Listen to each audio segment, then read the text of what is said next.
welcome to the show. I have Jason Coombs. I'm very excited for this episode. For many reasons. You are an advocate and you help a lot with mental health and substance abuse. So I want to go over some of the things that you've accomplished and battled and gone through. And so, for starters, you are a survivor of being homeless, being on the streets. You've battled overdosing and suicide attempts. You've overcome addiction. For starters, you've now battled yourself out of the trenches, and you are a best-selling author of a book called Unhooked, and it is titled How to Help an Addicted Loved One Recover. So that's a pretty awesome thing coming from a homeless addict, I say. I don't know if that's the right term for it. And then now you're a bestseller. And amongst other things, you are the owner, operator of a recovery center called the Brick House. And now you have several locations all over Idaho. Have you expanded out of Idaho yet? No. Okay, and so I'm really, really excited for this episode because I feel now more than ever, and I would love for you to jump on board and correct me if I'm wrong, especially I'm a girl dad, so I have a teenage daughter, and I'm very embedded into that world of young kids and social, and I do social for a living, and I see a lot of where the mental health state is of our next generation. And I work with a lot of veterans, and I see substance abuse constantly in their mental health. And I would love to jump right into this. I want to kind of get your backstory, and I want to go over, because you were talking about you've gotten raided by the DEA and overdosing. I want to hear it all. So I guess let's just start. Where are you from? Well, goodness sakes. Let's just start with the raid. So there I was. No. Yeah, right. Yeah, we'll get there. I super grateful to be honored to share a little bit on this. Knowing friends that are walking through exactly what you're describing in this audience is navigating those ups and downs on the mental and the substance use side of things. I grew up in Salt Lake. I was born in California, Northern California, and but for the most part, grew up in the mountains of Salt Lake. Whereabouts? And right outside of Salt Lake in Bountiful. Okay. And loved the outdoor rec there. And the father is a retired pediatrician. Mother was a stay-at-home, very active in our lives, very good upbringing overall. Mm-hmm. No indications or signs from the external that would lead someone down the path of addiction or trauma and that sort of thing, at least from the family side of things. My dad is a retired colonel in the National Guard, and he was a good father, always present, but he also served our country, and I thank you for your service. Well, thank you. And all those within the sound of my voice, I have a huge respect. My siblings, I think this is an interesting piece of my upbringing too, is I always have struggled with comparison. And so I have a older brother who, straight A student, did very well in anything he put his mind to, and is a successful doctor today. My little brother, very successful businessman and straight A student, the whole bit, very athletic, better. Both of them are better than me at golf, and that's frustrating. Better than me at everything. I really, at least from my perspective. And then I have my sister, and it's the four of us. My sister stands out as a beacon of just beauty and has always had. I guess you could say I was known as Melissa Coombs' little brother, because I went to high school. I was the sophomore. She was the senior. She was popular. She was cute, and I always struggled with my own identity. Okay. That was the thing. And so who am I? I know I can't reach what they are achieving, because it was just not in me. I always felt off. I felt like the black sheep. I felt like the middle child syndrome.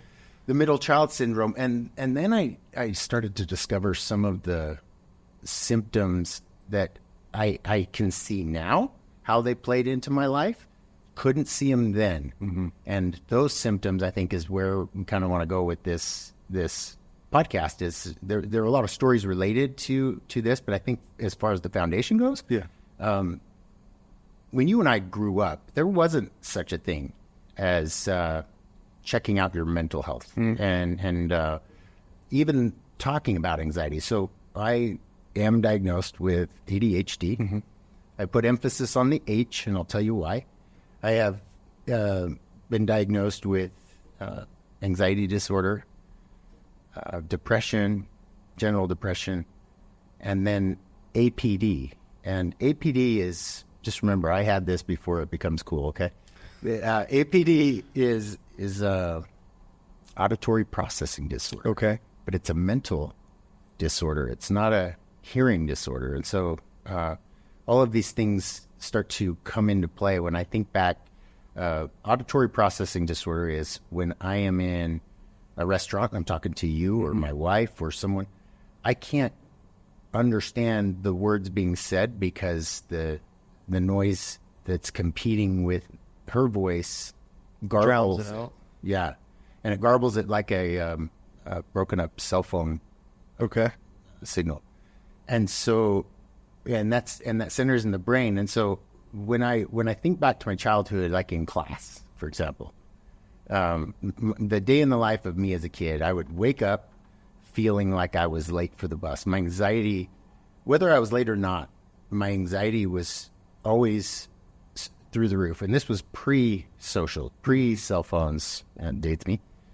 But the anxiety is real. And so I, would start each day that way. I definitely had no nutrition flowing into my body in the mornings. I don't think any of us did at that generation. I think it's even worse now, but I mean, Pop-Tarts and totally toaster strudels and or nothing. And no water. Like, how important is a glass of water when you wake up? The first glass of water goes straight to the brain because your brain has to have hydration. Hydrated, Has to. And then the second glass goes to your body, which is needing it to get kickstarted. And my whole life, I didn't start the day off with a glass or two. I recommend 2 glasses of water. Super simple thing, just to hydrate. Changes the mindset, changes the mental wellness. And so I'm running late for the bus, whether I was late or not is not the point, but feeling that way. Yes. Showing up at school, and now I'm comparing, always feeling less than. And so how do we compensate for feeling less than? Well, we pop off in class, or I'm going to do something that's going to get my adrenaline going. Something's going to release my dopamine, whatever that might be. It might be a cute girl. It might be taking risk. It might be getting in a fight. It might be getting in trouble, whatever. And those are ways that I started to learn how to self-medicate that anxiety. And early on, like, this crust came over me, which I would identify as the ego, the thickness of, like, I am not going to show anyone how I really feel. Okay. So you were hiding that by being the class clown or just being... Yes. Okay. Yes. And that would not just hide it, but it's interesting when you get that dopamine release. For sure. It brings that cortisol down. And the cortisol is what is out of control every morning with anxiety disorder. And so anything that would release dopamine. And so when I, just kind of fast forwarding to why people self-medicate, why people engage in risky behaviors, which is a big part of my story. Yeah. It was really like, not necessarily to cover up for inadequacy, although that was absolutely a piece of it. It was this need for a hit, the dopamine hit, because I was just so uncomfortable all the time. And I thought I was just... You didn't know. I mean, they don't have the knowledge. I mean, they probably did, but now it's, with social, everything's put at the tips of your finger. But yeah, I mean, nobody was diagnosing kids back then. I mean, no way. Yeah. I remember as a kid, I don't remember anybody that, maybe one kid had ADHD, and you'd be like, what's ADHD? Right. I don't know how old you are. I turned 40 this year. And now, every parent's like, oh, they got ADHD. It's like, So I think it went from nothing to now the extreme, but now every kid that just, can't sit still in class, but like to legitimately have something where you're battling it every day in class and hard to pay attention. I mean, it's just... Yes. And not sitting up in the front, not adjusting my environment for it. And so I'm in the back. So I got my auditory processing issue. I've got my anxiety issue and then I've got the ADHD. And so I did struggle in school from that standpoint. I emphasize the age because I think it's really important to share that, when you introduce this show, this interview, anytime the term mental health or addiction or anything pops up, there might be a segment of people where that's a felt need and they're like, ooh, I want to listen to that. But if it's not a felt need yet, then it's one of those topics that's like, ooh, I don't know if I want to really get into that. Yep. Like, let's just, I'm going to skip to the next episode. However, there is a really cool side to this. And I think that this is the cool side, is that on the other side of these diagnoses, so to speak, is the superpower. So once you learn how to use it, kind of, is that what you're referring to? Right. Okay. So ADHD, the hyper focus, the hyperactivity is the reason why I have a company. So you've learned how to channel it. You learn that it's your superpower. You learn that you need guardrails around the liabilities. Like time blindness is a symptom of ADHD.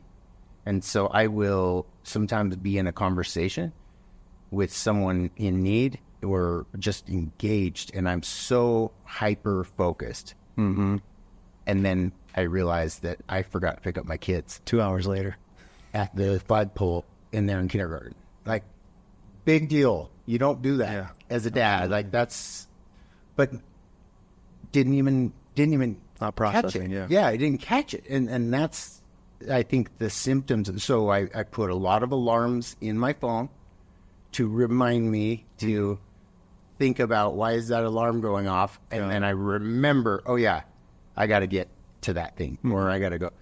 And that is how I put the guardrails around the liabilities. But then when I am able to channel and focus, I can excel at that because it's just that superpower. So you figured out that you need blinders and that it just keeps you on track. So as a kid, before figuring this out, and you're talking about how, I don't want to say you're chasing the high of the adrenaline and the dopamines of, I was a class clown. You and I might be a lot alike. You're explaining all, so you're explaining everything. I'm like, holy shit. Like, this all makes sense. Being the class clown and having to have the attention and all that to cope or what, once that kind of faded off, what was the transition, or did that just stay on that path through high school? I mean, when, because I feel for guys probably like you and I and a lot of others listening, men and women, you hit that path in the road, you hit that why. How old were you when it was like, okay, me being this type of person, it's not enough anymore? When did you start chasing anything else, a substance? When did that start coming into play? Like, how old were you with that? Yeah, that was introduced into my system, I'll say, in high school. There was there are a couple of stories that I share in the book that really detail out kind of those stages of like the first drink that I had. So that's what you started with, was alcohol. It was the first drink. Yep. And my friends had already had their drinks and tried it, and I felt not only like I was left out, but I had this curiosity. It was like, what is this all about? And so I was over at my buddy Sam's house, and Fonz was there. So two of my friends and his grandma's whiskey came out. And long story short, I took my first shot. Turns out I had 7, don't remember. How old were you? 16. Oh, that's a lot. Yeah. Woke up the next day after a blackout, and I had a magic marker written all over my Good for them. body. Right? Good for them.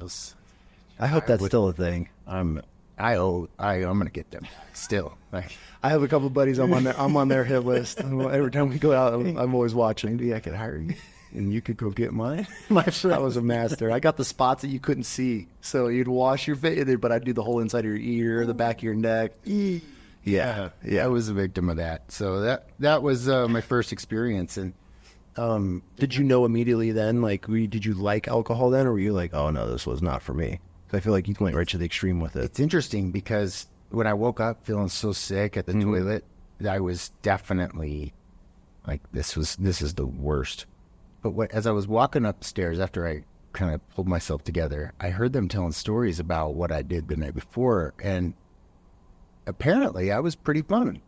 So it justified. Apparently I was kind of the guy that I always wanted to be perceived as the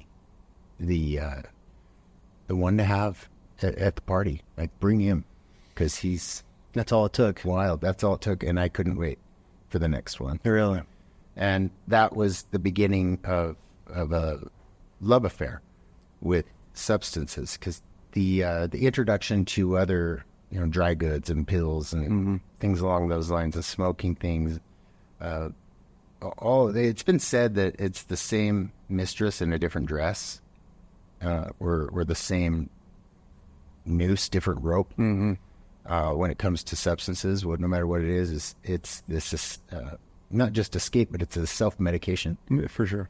And the problem with self-medicating is that I was willing to try whatever, and it would enhance my experience. And so there's that first stage of like, this is working for me. This not only is helping my anxiety, this is helping me feel great. I don't feel depressed. I'm excited to like look forward to the weekend. It just kind of like gave me this new outlook on everything. And I think that and I'm not here promoting this stage, but I think it's important to identify it, especially when there's early interventions with parents. Absolutely. And early interventions with their teens, because the interventions need to have that in mind, which is the individual that is self-medicating or dabbling has the mindset that this is the solution for a lot of how I feel, and what you're saying about it doesn't match up. Because what I was hearing was, don't do drugs, you will be homeless, or you will go to jail, or whatever. And I'm over here having a very different experience, and I'm like, I think everybody should do this. I think my parents should do this. I think everybody should do this. Like, everybody should do this. So having a stay-at-home mom, and then obviously your dad, very successful. He's probably, I mean, you said he's around, but he's working all day. I mean, he's a doctor, correct? He was in National Guard or reservist. Your mom didn't pick up on any of these signs, or were you just really good at hiding them? I mean, how did, because I feel like, oh man, my mom she was a stay-at-home mom. My dad worked full-time, and she was on it. Like, we couldn't get nothing by her.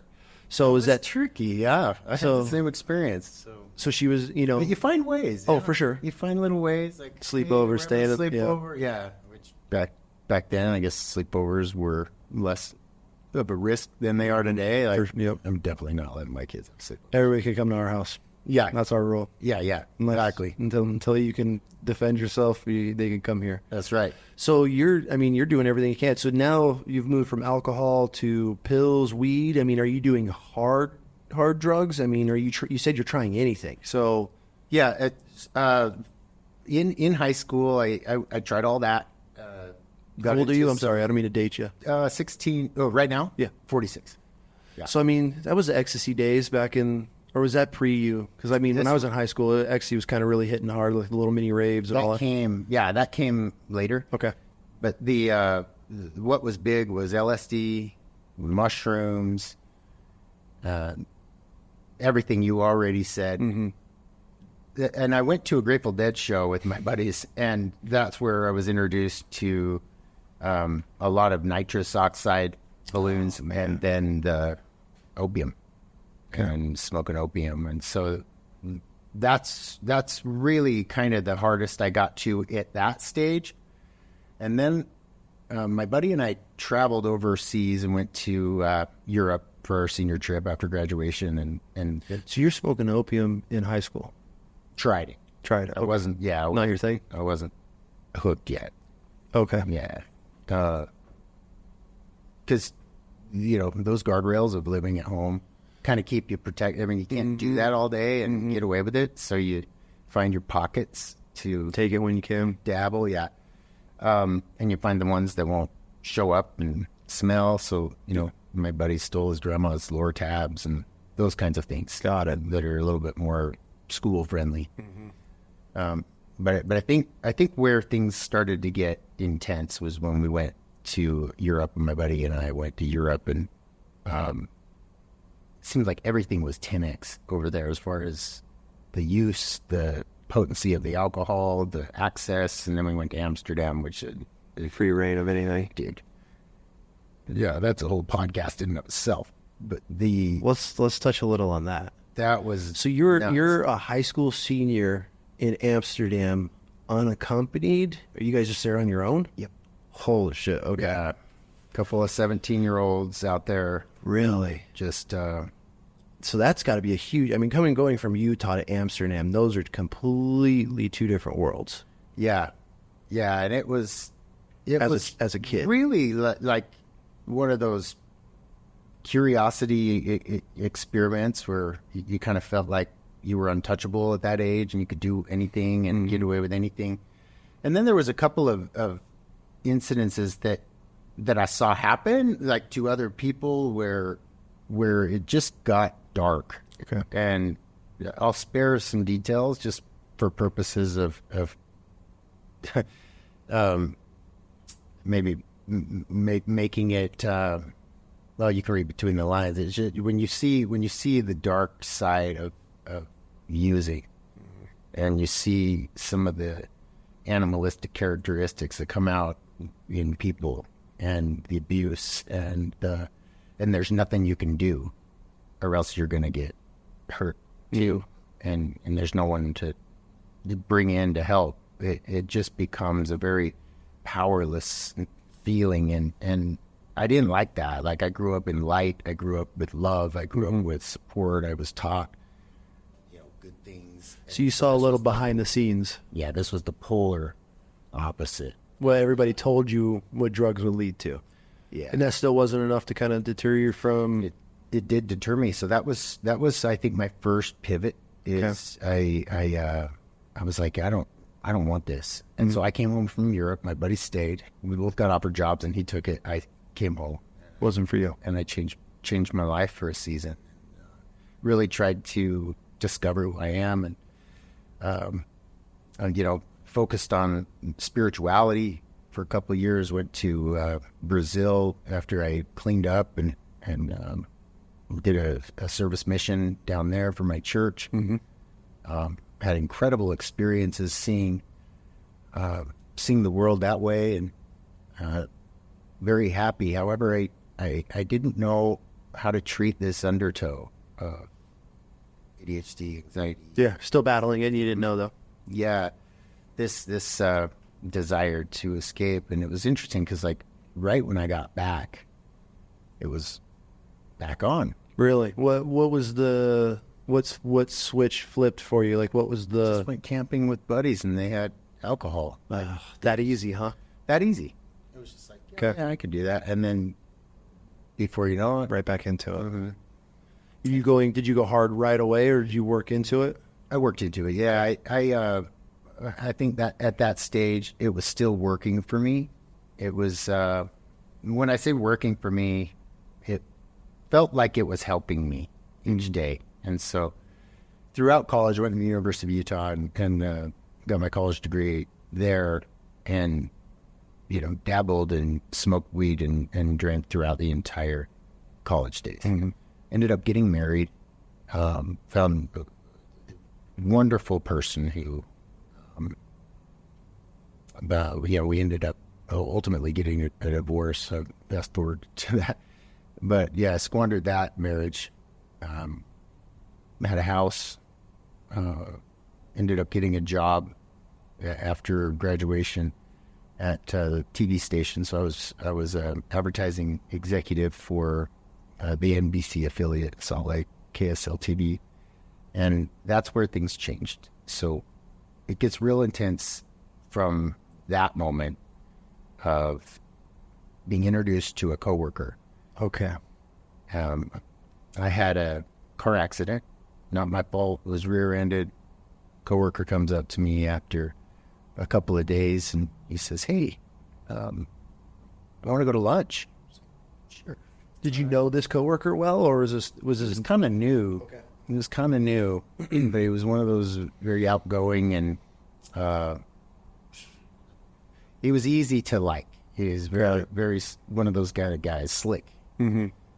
And so I went to lunch with him, and we had a couple of beers, and on the way back, in his car, he started to talk to me about my accident and asked me about my pain, and then when we pulled into the parking stall, he said, "Hey, I see this doctor, and he's phenomenal at pain management, and how he does hydrotherapy and massage therapy, and not only that, but he prescribes the good stuff." And he pulls out this large, massive bottle of Oxycontin, which at the time was the strongest opiate you could get. Nowadays, fentanyl trumps that all day. Yeah. But at the time, that was, and the label had his name on it, and he asked me if I wanted a couple just to get me by. And I had a relationship with opiates and pain pills from when I injured my knee in soccer in high school, and took some Percocet throughout, maybe 30 days worth as prescribed. But I would stick them in my cheek and then pull them out and put them in the couch until I had 10 of them. So my mom didn't know that I was cheating on meds. Yeah, she just brought me two at a time, just I'd put them in my mouth, act like I took them, and then I'd take them out, put them in the couch, build up till 10. Nobody taught me this. This was just this kind of innate. That's interesting. Yeah. That's just how I thought. I was like, if one feels good, 10 is going to be the best. That's so scary.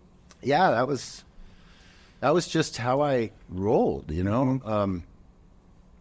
It's kind of interesting. So the interesting piece about this intersection with the coworker is that when he handed me a couple of pills, he proceeded to take a dollar bill, and he put a pill in the fold, and he grabbed 2 quarters, and he started to crush it up. And then he pours out the powder on this little square plastic thing that is a CD case. For those of you that don't know what that is, we used to listen to music on CDs. And they had a little case, and that was, he draws up these 2 white lines and starts the first one, and he offers me the second. And I remember a moment of hesitation and a moment of like, don't do it. Like my conscience, my power speaking. He had the devil on one shoulder. And then he said, it will protect your stomach lining doing it this way, and it'll hit you faster. Yeah, I thought that was some good medical advice, so I decided to just dive on in, and I railed my first line and sent me off into euphoria. And that's when he asked, would you like me to introduce you to my doctor? Perfect timing, huh? Yes, I do. Now, that doctor, turns out, was running Utah's largest Oxycontin drug ring. No. When his office got raided, it was absolutely nuts, because I was, 5 months I had been going to this doctor, and each and every time I would go, like the very first time I showed up at his office, I walk in, the receptionist, first of all, my coworker set the appointment, and that's important to note, which is, that should have been my first sign. Like, how old are you at this age? 24, 25, okay. so somewhere in there. And then the receptionist asks me for the insurance, and then she gives me the paperwork, and then she gives me instructions. She says, follow these instructions exactly. So I take it back to my seat, and I'm filling it out, and the instructions are asking me to write symptoms that I don't have. Again, like I hear this conscious contact from my higher power that's saying, get out. Mm-hmm. But didn't listen. But I got this injury. I just got in a car accident. Just a couple pills. I'm just curious. Yeah. What does he look like? Let's just see where this goes, you know? Mm-hmm. And they call my name. So I go back and I walk out of there with a script for 120 pills. And as I'm walking out, he says, oh, hey, by the way, these are the instructions of where to pick them up, the pharmacy, the pharmacist, and what to say. Gives me the instructions. And then he says, and when you're ready for a refill, contact your coworker and he'll set it up. All the red flags. Seems like pretty normal medical practice. Yeah, normal transaction. Yeah. Wild. And that's what started the major spiral. Was that? Yep. It's because you're just getting fed pills at this point. That was it. And an insurance is covering this? So that's the thing. Yeah, insurance was paying for it. Our medical system is wild. These were back in the days where doctors didn't have the same system. Mm-hmm. And so you could doctor shop and get away with it for a while. But fast forward to 5 months later, I'm out mowing my lawn. This time I've lost like 30 pounds. I'm scrawny. I'm strung out. Like, And you're married at this point still? Mm-hmm. Married. Kids? Also working. No kids. Okay. And this unmarked vehicle rolls up to my curbside. And guy gets out. He's got a badge, a gun, and he's holding a manila envelope. And he walks right up to me. It's Officer Tiernan, and he gives me the manila envelope, and he says, I recommend you get an attorney. Have a nice day. And You're probably like, what? I said, what is this?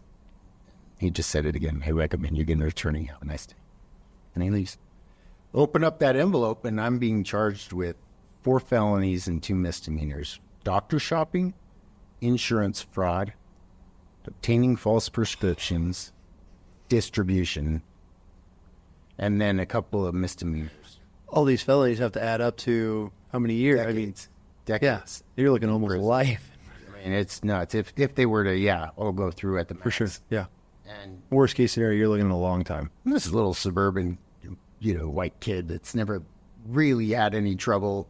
I'm soft. I'm like, I mean, I didn't know I could get in trouble like that. Are you okay? So you open this up and did you know immediately, or were you kind of confused, or you're like, did you know? Like, I mean, obviously you're months into buying pills from these guys, and have a dealer, you got your plug setting, making the calls for you. Does he still work? Are you guys still working together? So check this out. He calls me a couple of nights before this went down. Okay. And so I did have a heads up, but I didn't know it was coming. Then. Okay. And he said, dude, turn on the news. This is my coworker. He says, dude, turn on the news. And it's the 10 p.m. news. So I flip it on. It's the very channel we work at. And the news story comes on, and there's the doctor's face and the other guy that was helping run it. And he said that he was indicted on 83 felony counts, or he was being charged. He ended up getting indicted. 83 felony counts and more arrests to come. And I'm like, he said, dude, whatever you do, just don't say a word. Say a word, they're after me. You're working at the news station that's reporting the drug dealer, insurance fraud ring, everything that you're involved in on the side. And now your news station that you work for is headlining this story. Little did they know that their employees, 2 of them, are just buried in this whole entire thing. Yeah. And he recruited a bunch of people to this thing. So it's not just the two of you. No, I mean, From the news station, was there more? I think it was just us two from the news station. Yeah, I mean, but it's interesting because there's a full like org chart, and it looks like a multi-level marketing company, and you can see names, has the tiers, and you're in there somewhere. Yeah, I'm there, and my coworker, and everything. Oh my god! I know it was wild. So when the charges went down, here's the interesting thing about addiction. I think it's important to highlight at this point, is that you would think with that much pressure, you would stop using. You would think that that would be enough to pump the brakes and say, okay, I'm done. I'm done with this. Mm-hmm. The end. Like, I'm going to pivot. Not enough. That still wasn't it. I couldn't stop. That's no very matter what. That's very interesting you say that, because you see, and I want to get to what your why was that one, along this story. Everybody I've dealt with, they have that, okay, this was my moment, like, I'm done. But I've seen someone on the outside, we look at, somebody that's addicted to a substance, and you're just like, why? Like, you've lost your home, you've lost your family, you've lost everything you worked for, and it's still not rock bottom. And so it all goes back to your mental health, or how your mind is wired, technically. Think of it as an allergy. Now, when someone is allergic to peanuts, mm-hmm. and they have a PB&J or whatever, they have an abnormal reaction to peanuts, and their symptoms blur. Mm-hmm. When someone's allergic to alcohol or opiates, symptoms there's an abnormal reaction that happens, and this phenomenon of craving kicks in. And the phenomenon of craving is this piece in the brain that just gets green light. Go, get more and more and more. Mm-hmm. And there's no red light. It just goes. And it overrides anything in the prefrontal cortex where there's meaning, there's values, there's all the things that matter to the person. It's just the midbrain going forward. That's the allergy piece. Yeah. That is now being understood by the medical field, mm-hmm. and is now being understood by the psychiatrist field. When it comes to the other piece, though, like, people that have a peanut allergy aren't stashing PB&Js in the garage, mm-hmm. and sneaking out at 3 a.m. to scarf a couple of bites down and hide it from their wife. But we will do this with alcohol. We will do this with substances. So the other piece to substance use disorder is this forgetfulness of the consequences that have happened, and it just becomes this tunnel, kind of like we were talking about ADHD. It's become this like blinders where mm-hmm. you don't measure consequences because you've got this thinking going on that says, you know what, just one. It's just fine. Yeah, Just one. Just one. You just justify it, and then the whole cycle starts over. Mm-hmm. You kick in the allergy, and you can go like, I know friends that have gone 14 years, dear close brothers and friends, gone 14 years, and that one voice kicks in and says, just one. That's so fascinating. So my brother, my younger brother, he had a very addicted personality, and we could never understand. Like, he would just obsess over, and once he would be fixated on it, there was no turning that off. And it always worried me, even when I was young, that if he ever got into drugs or alcohol, which he never did, but and I've always kind of the knowledge that I know, obviously not to your level, but I look at guys or family members or vets or whatever that have these problems, like, why can't they just stop? Like, right. How hard is it? I could have a drink and I could go years without, and so it's hard for somebody that's never battled or knows the psyche of someone's mind that has this issue. Yeah. And it's scary because I feel like there's so many parents that give up on kids because they just feel that their kid just wants to be a drug addict. Yeah. But they don't realize it's that kid is battling every day. He just has some sort of just chemical imbalance. I mean, I want to go back and retract or clarify what I said when I used the words I couldn't stop. Mm-hmm. I couldn't stop even after the charges came. I retract that and I said I couldn't stay stopped. So I could stop, but not for long. I couldn't stay stopped. Do you feel this crave that you had to, does it have to be in you? Is it like, is it something you missed? I mean, what draws somebody back knowing that, okay, you just had an unmarked car pull up, you see your doctor on the news station that you're working for.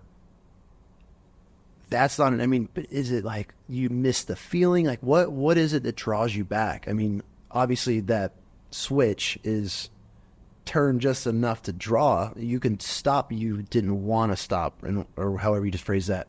Like how does that feel? What does it feel like? Is it like a restlessness? Yep. I mean, so that's how you would explain it. You just, until you have it, and that's your calming, that's your coping mechanism, is like, okay, your ADHD or your depression or whatever, like that's what's calming you, and then you know that in the back of your head, like it's just one drink or it's just one line or one pill. I mean, and that's technically the mental state that you're in, or anybody that's battling an addiction like that. Yeah, I couldn't have described that better. Oh, how you put the pieces together where it all ties into this feeling when you have untreated alcoholism, an untreated addiction, untreated ADHD, untreated anxiety disorder, untreated depression, or any others. It feels like you're doing time, even when you're not. Interesting. You're in your own prison. It is misery. And if I'm going to be miserable, I'd rather be loaded and miserable. Interesting. Than sober and miserable. Interesting. And that's the decision that's usually on the table. It's like, if I'd rather shit, I might as well be high doing it. Yeah, I may as well. May as well medicate and numb and or cross addiction, switch to addictive behaviors. You know, a lot of people switch to sexual compulsivity. Mm-hmm. They'll switch to compulsive exercise, stealing. Yep. Shoplifting. Yeah, shopping.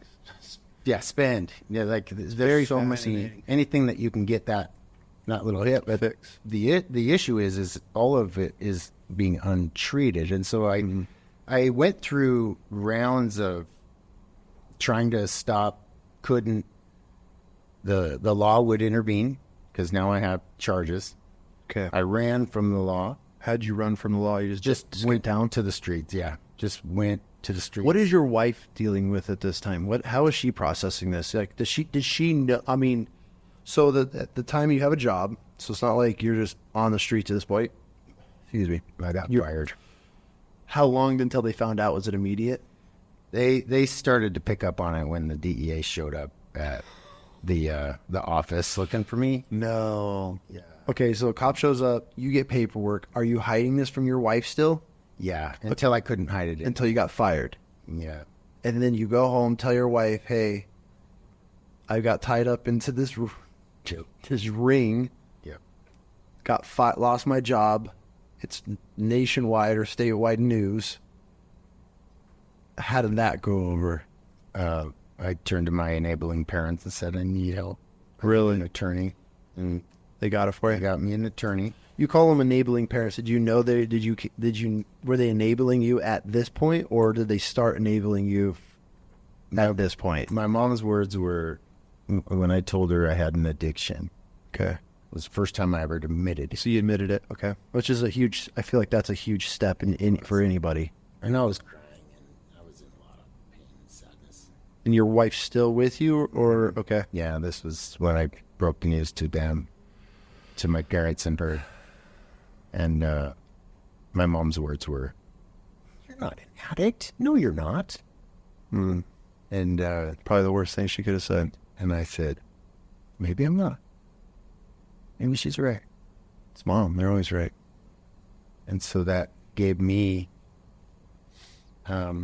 just a little bit more, like, I guess, ammo to not stop the behavior, but just help me clean up this, this legal mess. Okay. And the legal mess was messy.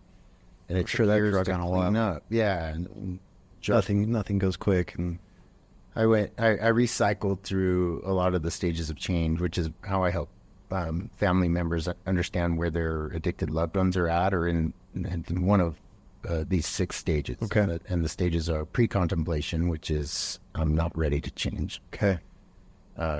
Contemplation, which is maybe there's reasons to change. Starting to realize there's an issue. Mm-hmm.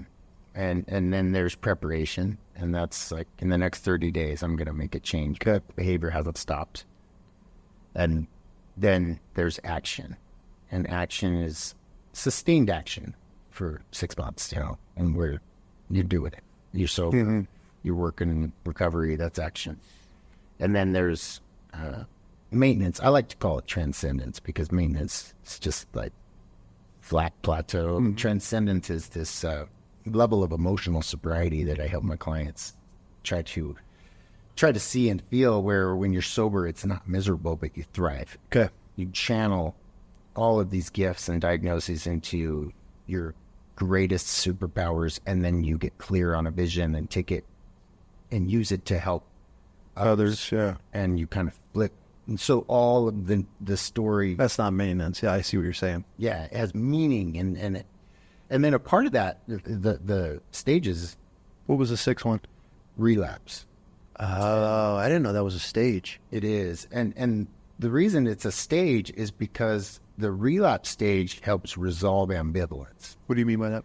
So ambivalence is when you're on the fence about the decision that you're making. So the thing about it is substance use disorders. Just take alcohol for an example. If you're a professional and alcohol is a part of your social life, and it's a part of your financial life, mm-hmm. because you strike business deals out, after hours networking, which then it bleeds into your career. You may drink with your spouse, and that's kind of what you do. And all of a sudden, you start to think, if I don't have alcohol, like, what does all of this look like? Mm-hmm. All of it. And so there's this ambivalence of, like, I know I need to give it up, but I don't want to give it up. Mm-hmm. And I know I said I was ready to change, but I'm not sure now. I don't think I have a problem. So it's this kind of cyclical recycling through the stages of change. And relapse is one of those where that usually hits the pain, and we change at the speed of pain. Okay. So when we have a setback, it's like, damn.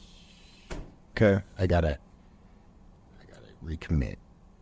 Mm-hmm. Sorry. They don't die. Yeah, they don't die, which is the other issue with relapse. Like, I don't. Is that I want to get back to the story, but is that a pretty common thing? Because they just is it because they've cleansed and their body's kind of back on track, and then they go do they go back to the level that they were using before? It's because the fentanyl is out. Yeah, and that one is just. I definitely want to talk to you about that one. So you're in a world of shit right now. Your whole world's crumbling. Your mom obviously is enabling, which moms will do, parents will do.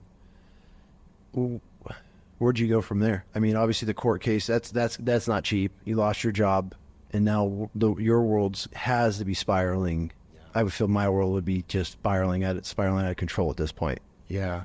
When I was running from my charges on the streets. What do you mean running from your charges on the streets? They couldn't get a hold of me. They couldn't find me. You just went, you just went to downtown Salt Lake and lived homeless with the homeless people.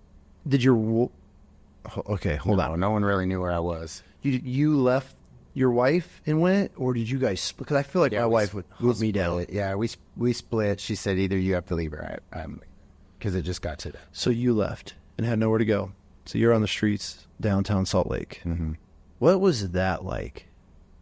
That season, that winter that I lived down there, That's where a lot of the trauma happened. That's where, and I'm still working on. I could imagine some of that, and it was hard, man. It was. I feel for people who they don't get out of that. Yeah. It was an interesting dynamic for me because I wanted to be down there at the time because I had closer access to cheap drugs and alcohol. And when you don't have any money, that's where the hustle is. Okay. So the closer you are to the hustle, you can survive.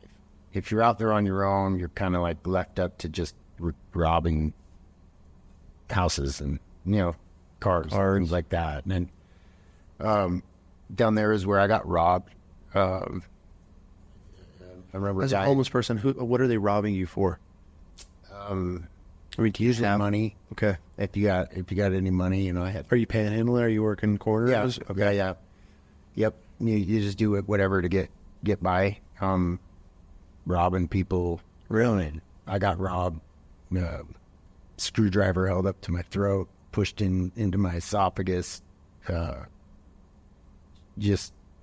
mean, luckily I made it out. How long were you on the streets? That whole winter. Yeah. You did a whole winter in Salt Lake. That had to have been miserable. It was a very dark time. It's hard for me to go back there. I mentally, it's hard for me to go back there because it's one of those places that I'll go in with my therapist. Yeah. I mean, we try to work on those experiences. But, I think you can imagine what it must. It's got to be scary. Just living, just surviving, and just depleted every day, and just afraid, just anxiety. So there's got to be a ton of trauma that comes out of that. Yeah. A ton of PTSD that, I mean. Yeah. It maybe in a very different way than what you guys have I feel that the term PTSD has been overtaken by veterans, and it's like our thing now. But, everybody. I got hit by an 18-wheeler when I was a kid, and I didn't know I was in Canada, got hit by an 18-wheeler, and for years, I was like, every time my mom would pass it, I would have this full, panic attack. I didn't know what it was, but, it was 100% because I just thought I knew we were going to get hit, but it was just one of those things. Yeah. So, and I get it, but, it's, people have PTSD. I feel, it's like it's a term tossed around very lightly, I feel like, these days in the veteran world, but, yeah, I feel like if I was living on the streets, saw the shit you saw, dealt with, fought off, and had to do to survive down there, there's some trauma and PTSD that comes out of that for sure. Yeah. It's a pretty dark time. So you were on there the whole winter. Spring comes around, and that's when you were back on. I mean, then I get locked up. You turned yourself in? Yeah. What? Why? I just felt like jail was going to be better option. A little bit, yeah, more comfortable. Really? I had to face a court. Couldn't run from it from ever. You just so you weren't. I don't want to say evading, but dodging the police for. Every day you're looking over your shoulder. I guess you could say. Is it just wear on you? Yeah, you just know. You just get to the point where I was having many psychotic episodes. As how? Drug-induced psychosis when you, particularly with crack cocaine and with meth, crystal meth, those can induce psychosis, paranoia, just psychotic breaks at points where, there's audible, visual hallucinations. So, I don't mean this in any offensive way. I'm just asking you out of ignorance. When you see somebody on the streets and they're just having a full meltdown, you're like, okay, kids, that's drugs. You see people on is that what you're talking about? Were you having those types of states? Are you just, I don't know how to ask this question because I've never, I'm visualizing the person you're describing.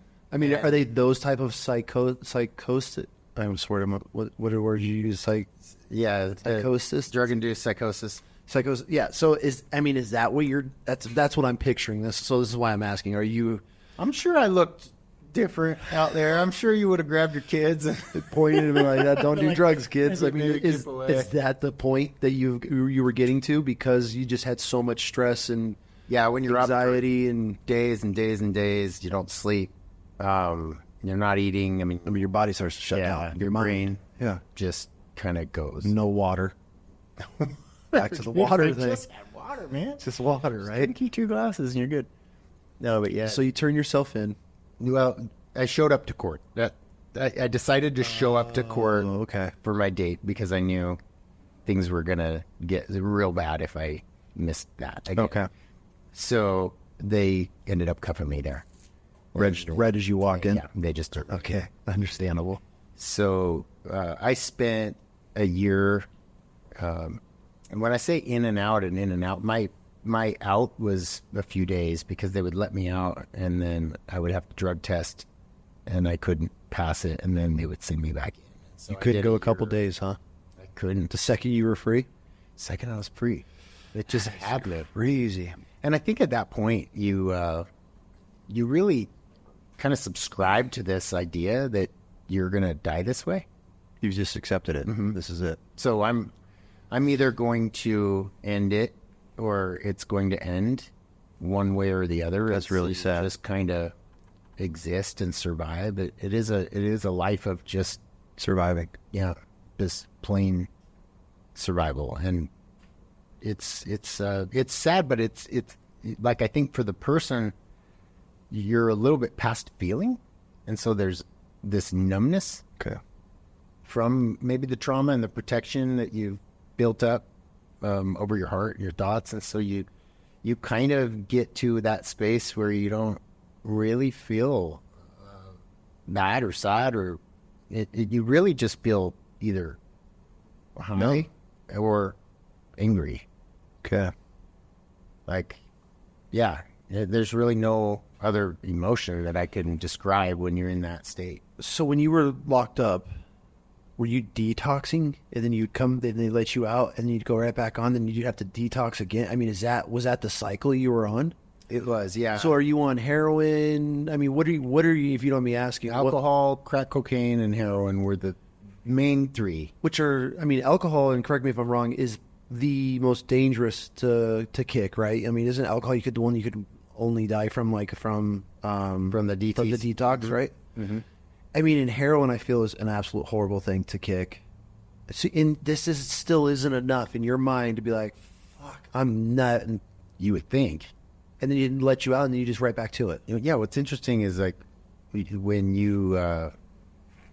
here's the other piece of addiction that's baffling to people is when someone is making... So I'll just talk about me.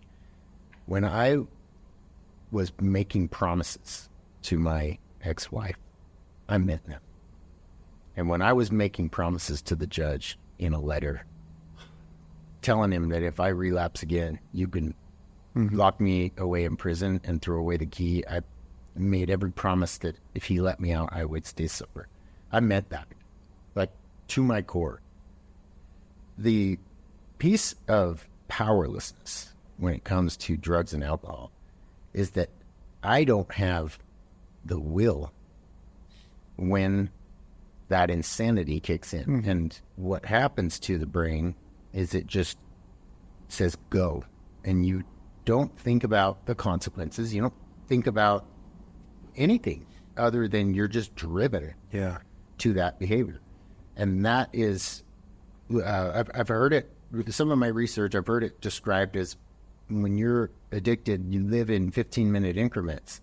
And so you're surviving 15 minutes at a time. And this 15 minutes that you just survived, maybe you made promises to your family. Maybe you made promises to the judge. Yourself. And you meant, you meant every single word. Well, 30 imagine minutes later, that scene closes, a new scene opens, and those two scenes don't coincide or connect whatsoever in the brain. And so you could leave that scene, and the next thing you know, you're texting or calling your dealer, and you aren't even thinking about what just went down.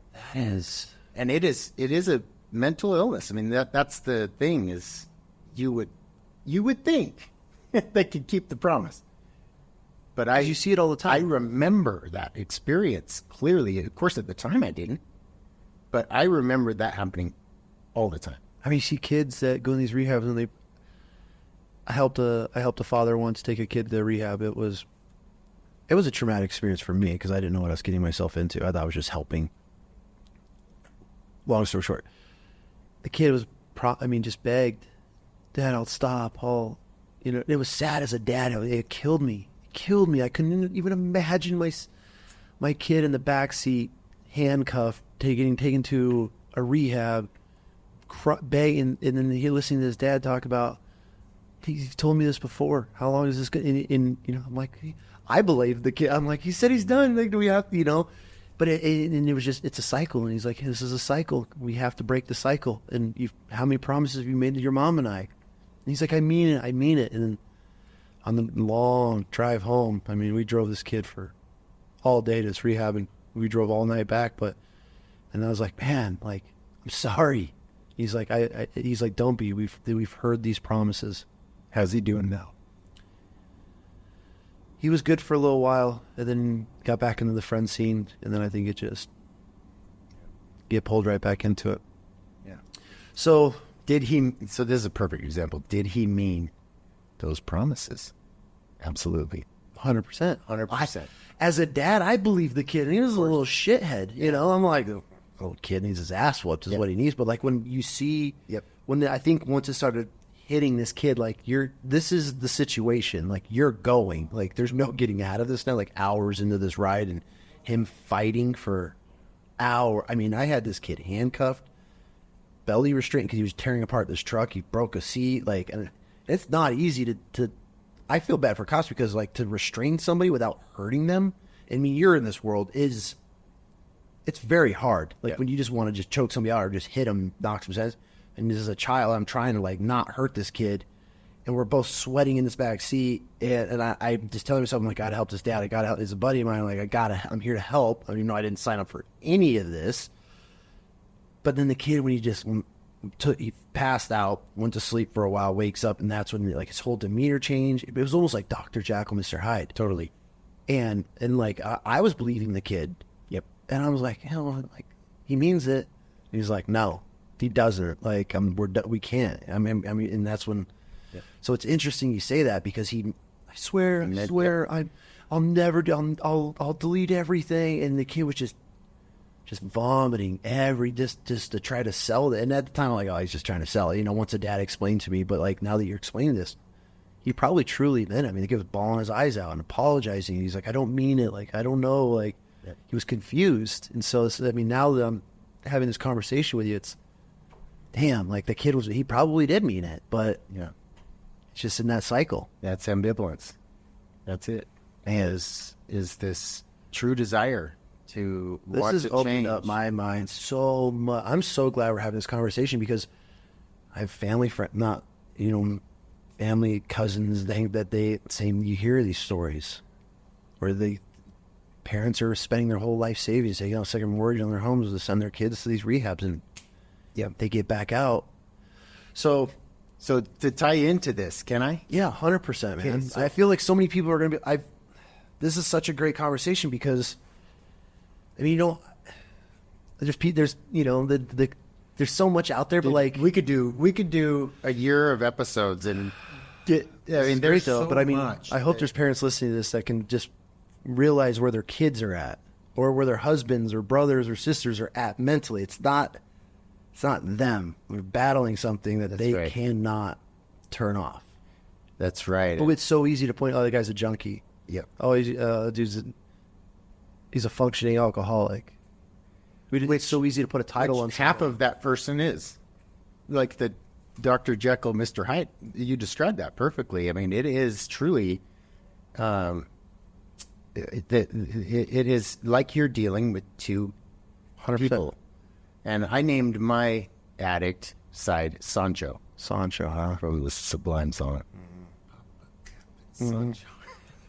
I actually just introduced my kid to Sublime not too long ago. Well, okay, Santeria. Yep. You know that song? Great song. Yeah, that's the one I used to karaoke to at the bars. Yeah, that was always a good one. But the idea of this is number one, when someone is going through this process, doesn't necessarily mean that you don't continue to help from a natural consequences standpoint. So I think this is a perfect example of this kid, because the dad, in his best judgment, given all his experiences and history of being manipulated or getting his hopes up and coming crashing down and the whole thing, he is justified to allow natural consequences, because it is natural consequences that help resolve ambivalence. Okay. And so we have to have, I mean, you think about anything that you have quit or given up, you go through that breakup. Mm-hmm. It's like a toxic girlfriend. Mm-hmm. And it's like, okay, this isn't working anymore. So you break up. But now it's Christmas time and I need someone to hang out with. And maybe she's changed.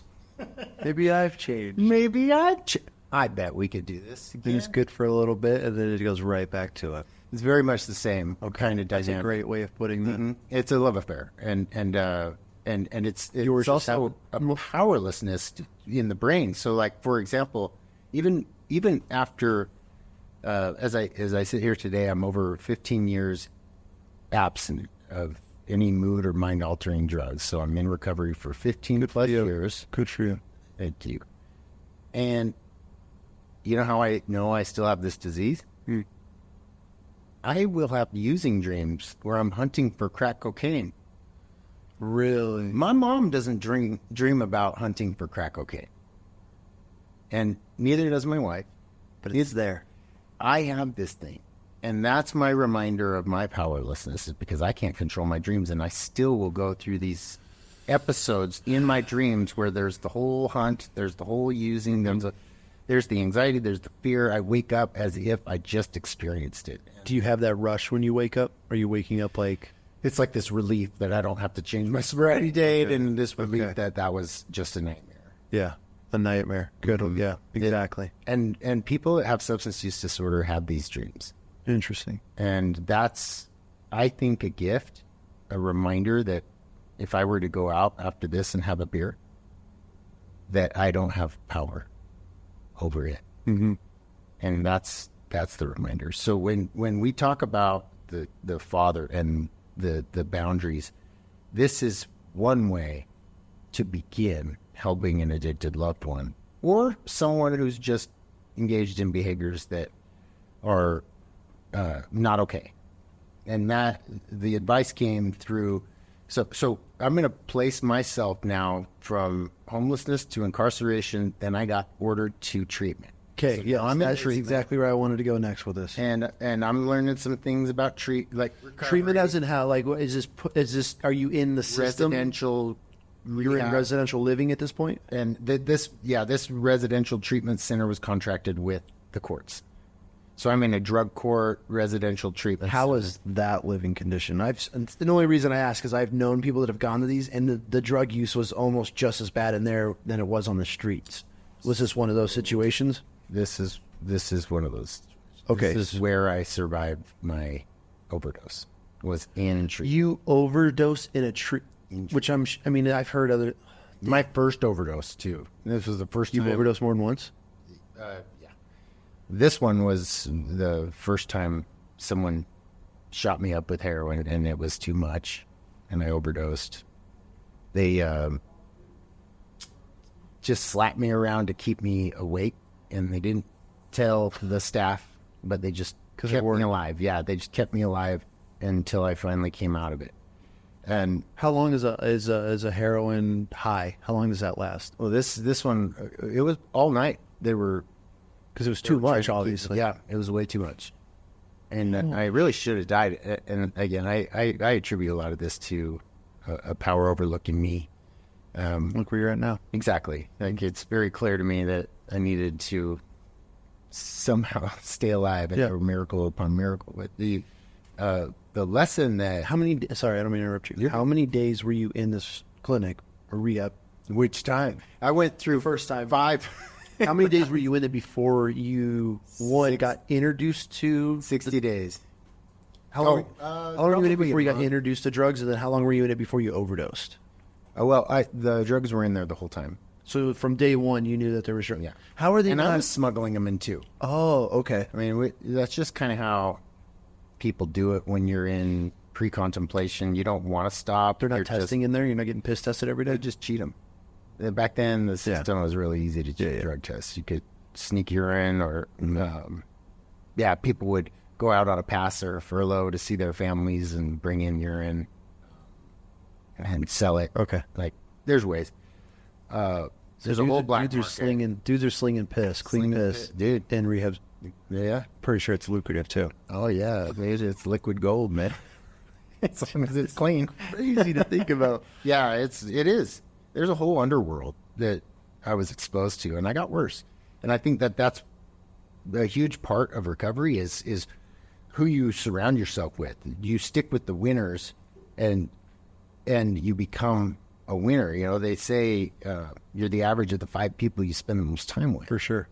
And if you're hanging out with 5 losers that are using, and that's what I Show you your friends. exactly, and I'll show you your future.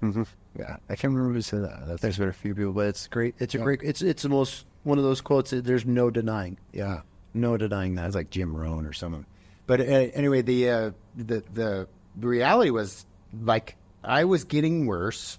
This was the time where my wife was thinking, okay, the divorce is either going to be final or he's going to change. Oh, so you're still We were married. separated. Okay.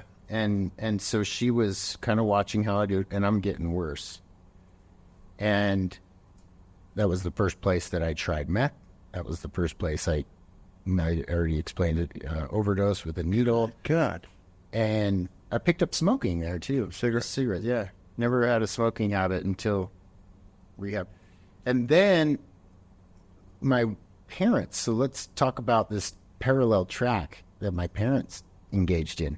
They started going to this family class, and the therapist in there, keep in mind, like, I free reign to my parents' house when I'm in my addiction. So anytime they're out of town, they love to travel, I go in. Are you stealing things? Stealing things, I'm pawning their stuff, I'm looking for... Typical addict. Yep. Like, I took behaviors. my dad's rare coin collection and went and cashed it in for $50, and it was, I mean, the value he tells me that is now. Oh my! He's I'm still just like, probably mad about that one. He is. We just talked about it, actually, just recently. It still stings. Oh man! If only I go back and get that for him, man, because sadly, my dad now is, he and I are best friends, and he's battling stage 4 cancer. I'm sorry, man. It's spread to his brain, so we don't have a lot of time left, but we talk about these things in a different light now because of I can imagine. beautiful relationship that we have. Good for you. As he was learning with my mom, the therapist said, Janet and Doug, imagine Jason out in the middle of a lake, and he is in a boat, and with every addict decision, he's dropping a boulder in the water. And you're on the beach yelling to him, stop, just stop. You got so much potential. Mm-hmm. And he's out there without a care in the world, Just hucking boulders. just hucking them. And those ripples, by the time they get to the beach, are tsunami size, crashing over my parents' heads. Mm-hmm. They're taking the brunt of all of it. And the therapist said, Doug and Jenna, get off the beach. You don't have to stand there anymore. And that was the first time they were given permission to separate themselves from what my addiction was doing to them. Because it's clearly affecting them if you're pawning and taking. You can imagine the friction they had, because my dad was angry. My mom was hurt, trying to save me. Mm-hmm. And so they're now That having wears, arguments. yes, that wears on a couple. I mean, how many you see it all the time? The parents split over. Yep. And then you got the finances, which is like, do we pay for his mortgage? Do we pay for his rent? Do we, like, he doesn't have a car? Do we help? And so they get in financial, it's an issue. And It clinics affects the whole aren't family. cheap. Exactly. Rehabs aren't cheap. So what did they do? they were given the permission to get off the beach. And so their first step was the physical boundaries. And then there's the emotional boundaries, which I call the emotional raincoat. How did you take that? And the first boundary they set was, Jason, you're not allowed in our house anymore. We changed the locks. And if you ever come over, we have to be there. And you're only allowed in the common areas. So like kitchen and lobby, living room, which is just where you're not allowed to go into the bedrooms. You're not allowed to go downstairs. You're not allowed. And my reaction was to do what I do, which is gaslight them. Make them think they're crazy for doing that. Make them feel like they're horrible people. Is that a typical addict response? Totally. Okay. Oh, yeah. Gaslighting is yeah. Why are you doing this? I can flip this so that you feel like you're the crazy one. Okay. Like that the advice that you're getting is brainwashing you to separate us in our relationship, to hurt our relationship, and then just blame, take no responsibility. And I was really pissed. Now I'm proud of them. Yeah. Because that was the first time they held it. So, as a parent, your parents or any parent, you hear like the tough love. You gotta pull the umbilical cord. You gotta pull the lifeline. Is that a good I mean, that's technically what happened in this situation. They're pulling the plug on your lifeline. Is that something that is a good option or a play for parents to do early on, or does it have to get to a certain stage? Because I feel like as a father, it'd be so hard for me to cut my kids off, even no matter what the situation is. The walk from them, knowing they're on the street. Fuck, it would kill me knowing this. Is that a tough love play, a smart play in this world or in these situations, or is it a case by case? Because you hear people just cut them out, stop enabling them, don't pay for it, let them figure it out, let them hit rock bottom. But for an addict, what is rock bottom? Death? Right. So is this like a case by case? How? Yeah. I mean, are some people you cut off and then they go straight to the streets and you never see them again? I mean, how do they know to do this? Yep. I don't know if I'm asking this correctly, but yeah, very clear. I get these questions every day. Every day. And do you go off of the level of abuse? Or is it just like, hey, they've been in this cycle of addiction for years now, and you've been along with them for all these years, it's time to pull that plug type of deal? I guess what I'm trying to ask is, as a dad that would have a kid that's going through this, of any situation, is there a stage where do you do it immediately, or does it have to get to a certain point before you pull that plug and start putting the boundaries up? What's the best scenario for that? I guess it would be my question. Great question. The case by case is not what people want to hear, but that's the answer. Okay. And the reason is the dynamics and the complexities of any relationship It's all different. are going to play in. So is this person an adolescent or is this person an adult? Okay. Does this person have the ability to have gainful employment, or does this person not? What's the history? What stage of change are they in? Not only what stage of change are they in, but what stage of change are they in around the other life domains? For example, some individuals will get sober, but they will just flop and stay in the flop house and play video games all day, drink caffeine all day, smoke cartons of cigarettes all day, and need to ask them for money, and some parents are like, what do I do with this? Because he's sober. Okay. He's sober, but not bettering themselves. They're not making any, they're not heading in the right direction. Yeah. They're stagnant. So he's in pre-contemplation in career. He's in pre-contemplation in finance, still dependent. Mm-hmm. But he's active in his treatment.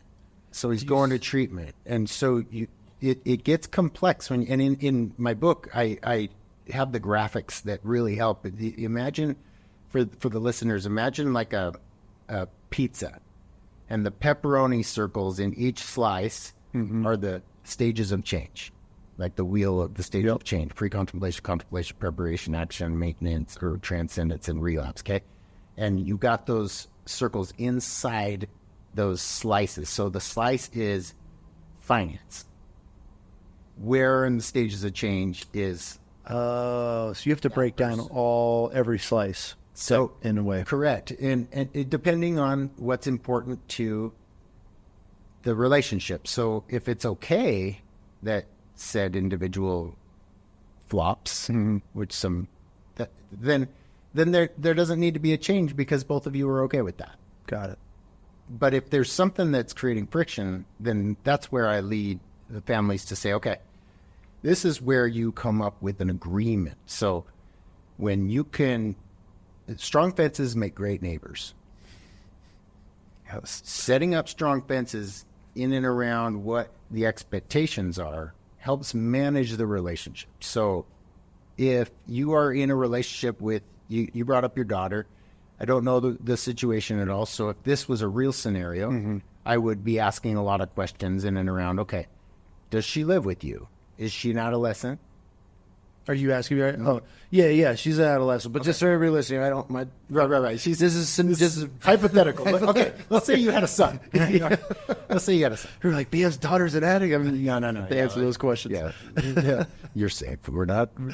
Yeah. And I ask these questions just as a father, and I see, well, not even just in case. I'm seeing these things playing out. I'm watching other people's kids, and from an outside perspective, like I have a very tight relationship with my kids. We're very close. We communicate everything, so they tell me things, what's going on with their friends, and how things are changing so fast, and their parents don't know. So it's scary. So I've had friends and things that anyways, that's a whole other tangent, but that have battled these types of things, and loved ones and relatives and veterans and brothers and just people that I'm very close with.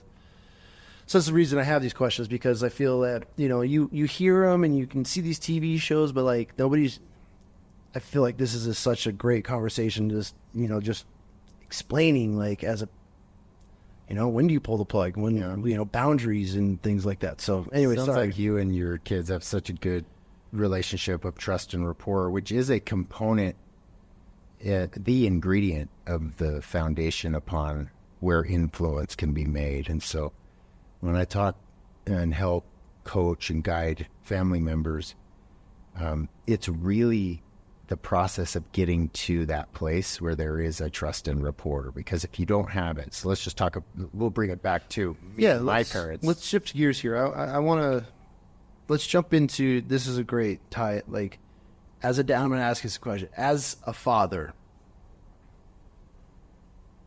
where are you seeing these kids? What homes? Because they come from all sorts of, from probably very poverty-ridden homes to the wealthiest kids in these states. They're all using, and they all find some sort of substance along the way. Is there a common factor? Is it coming from broken homes that you're starting to see a lot of younger kids? And another reason I just talk about it because I'm a dad, teenagers. Are you seeing it come from broken homes, from healthy homes, from parents that come from addiction? Is there a common denominator in that people can hear and be like, okay, like we're seeing these steps where there's starting to be these check boxes we're hitting as far as our kids are starting to go down a path? Is it friends? Is it peer pressure? Is it school? I'm sure it's a little bit all of the above, but is there something that when you're dealing with teenagers, young adults, is there anything that you're like, oh, yep, that's a key factor in what led them down this path?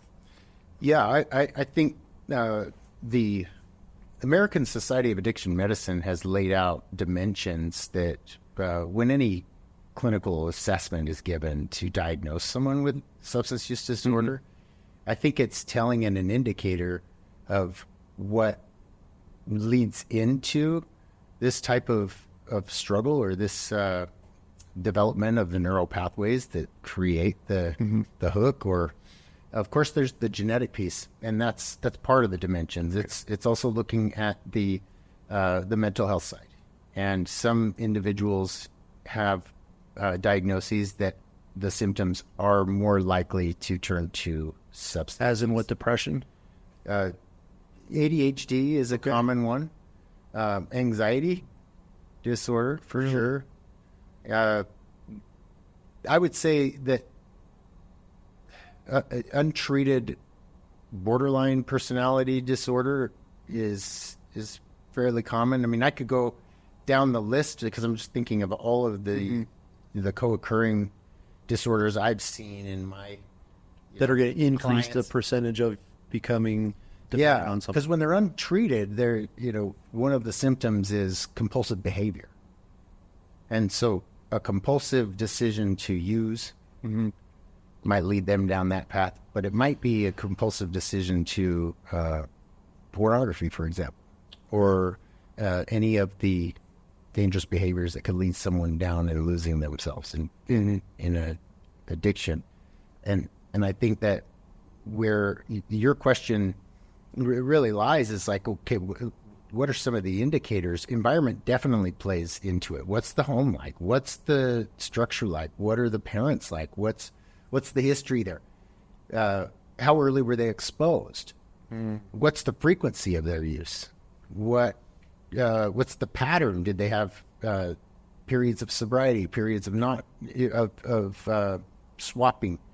They talk about legal pressure, so we're talking about outside pressure. So a lot of those dimensions. If someone, let's just say someone does, like for example me, I got arrested for shoplifting when I was 16. Those legal pressures do increase my anxiety, do increase the symptoms. And yeah, I want to use more. Got it. Those 6 dimensions are really fascinating because they point to the precursors of prevention. And so loving homes, emotionally available parents. It's not all kids have. It's a hard thing. Yeah. It's a very hard thing. That's one thing I struggled with for a long time, because being girl dad, I had a hard time finding that connection emotionally. It's like they'd be just crying over math homework, and what the fuck are we crying over math homework for? It's just math, like, I'm like, hey, they're girls, like, they're not Marines, they're not little boys, they're not your son, like, these are. And so it took her just constant, and then finally it just I'm like, okay, like, cry over math, like, okay, like, we're done, okay, let's fit it. So I mean, it's very hard. I feel like for myself, that was one of my big hurdles as a dad, a girl dad, is being emotionally there for them and knowing that they could come to me for those types of things. And it was not easy for a long time, but now really you have to stop, take that, okay, like, instead of just giving that response that would come naturally, I feel like my dad would have given me, they're not sons. And that's what my wife is always for long. They're not your sons. They're your daughters. And then once that finally clicked, I was like, oh, okay, like, I've screwed up a lot. So thank God it was a while ago, and I've really, 180 on that. But I completely see that. It's hard to connect. And I feel like a lot of guys, it might be hard for them, especially coming from maybe a military law enforcement alpha world where it's programmed into us. We don't cry. We keep charging no matter what, finish the mission type of deal. And then you get thrown into being a girl dad and having to rewire everything that you've ever, from sports, from being an athlete to all of a sudden I'm dealing with a daughter, and that was another big thing. And then with my daughters competing, they fight competitively. It's like, why are we crying? My wife's like, because they're a fucking girl. You're right. So Because emotions. they have emotions, so that's a big thing, I feel like. And then once I've been able to connect with that, it's like, okay, then it's a whole different level. So I feel that is a very important part of being a parent. I feel like it's one of the most important parts, is being there emotionally for them, boys or girls. Yeah, my therapist would say, Jason, you got to feel it to heal it. Mm-hmm. And I'm trying to allow my kids to honor their feelings, instead of stuff them or think it's okay to not feel that or emote or, cry. And that one's tough too. I've got a daughter and a son, and they're twins. And is my greatest fear is having a daughter, because I am so protective over her. It's so hard. And I'm learning and slobbering my way through. And some of the pieces to prevention, I think, also tie into those that are already in the pit. And how do you help someone like avoid this pit? But also, what do you do when someone's in this pit? And I just gave a lecture on this one principle, and I think it's worthy of bringing in at this point, which is that when someone has an addiction and it's deep, the ingredient for change has to be volition. What do you mean by that? I will not get sober and stay sober and live a life of recovery unless it's on my own volition, unless I choose it, which means there has to be something deep and meaningful that motivates that. Your why. My why. And my why sadly had to come after so much pain, and luckily, people can change before they get to this point. But when I was in and out of jail, I discovered that this gal was pregnant with my child. I don't know how, but we just went to coffee. It was strong coffee, I guess. And we decided to place him for adoption, and there's a whole story in and around this. But I think the key point to this piece is this is where things changed for me internally. Because when you found out you were having a kid? It's actually when he was born. I got a text message the day he was born, and keep in mind I didn't know the birth mom really at all. It was just one of those things, and I was in and out of jail during the pregnancy and just kind of out of the picture, and so I didn't know when he was going to be born. I was in denial. I didn't even think it was going to be my kid. It was one of those, which I'm really ashamed about at this point. So we get to that day that he was born, May 8th, so he just celebrated 17 years in his birthday, May 8th of 2007, and I get this text that says, "Your son Nathan was born today. He looks like you. Do you want to meet him?" And I held him for the first time. I went out and I held him for the first time. And I didn't want to connect with him or bond with him because obvious reasons. I knew that. Did you just know we were placing him for adoption? But I knew he was mine. Like, clear as day. He looks exactly like me. Like, exactly like my baby pictures. And he still does look like me. I'll just show you a picture. He looks like Eminem with me with Eminem hair, his spiky blonde. He's a stud. So, God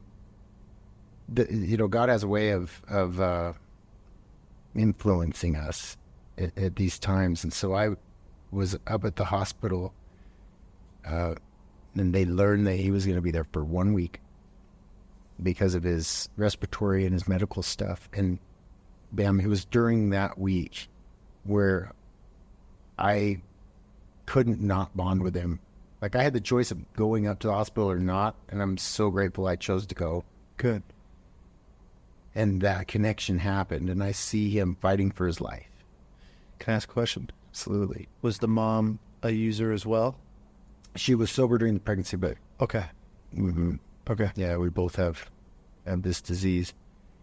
And to her credit, if Nate, or if she ever hears this podcast, to her credit, I have to hand it to her that she was able to stay clean the entire pregnancy. That's awesome. God. It's not an easy thing for someone. So these are non-use related problems that he had. Right. Although I felt like it was my fault.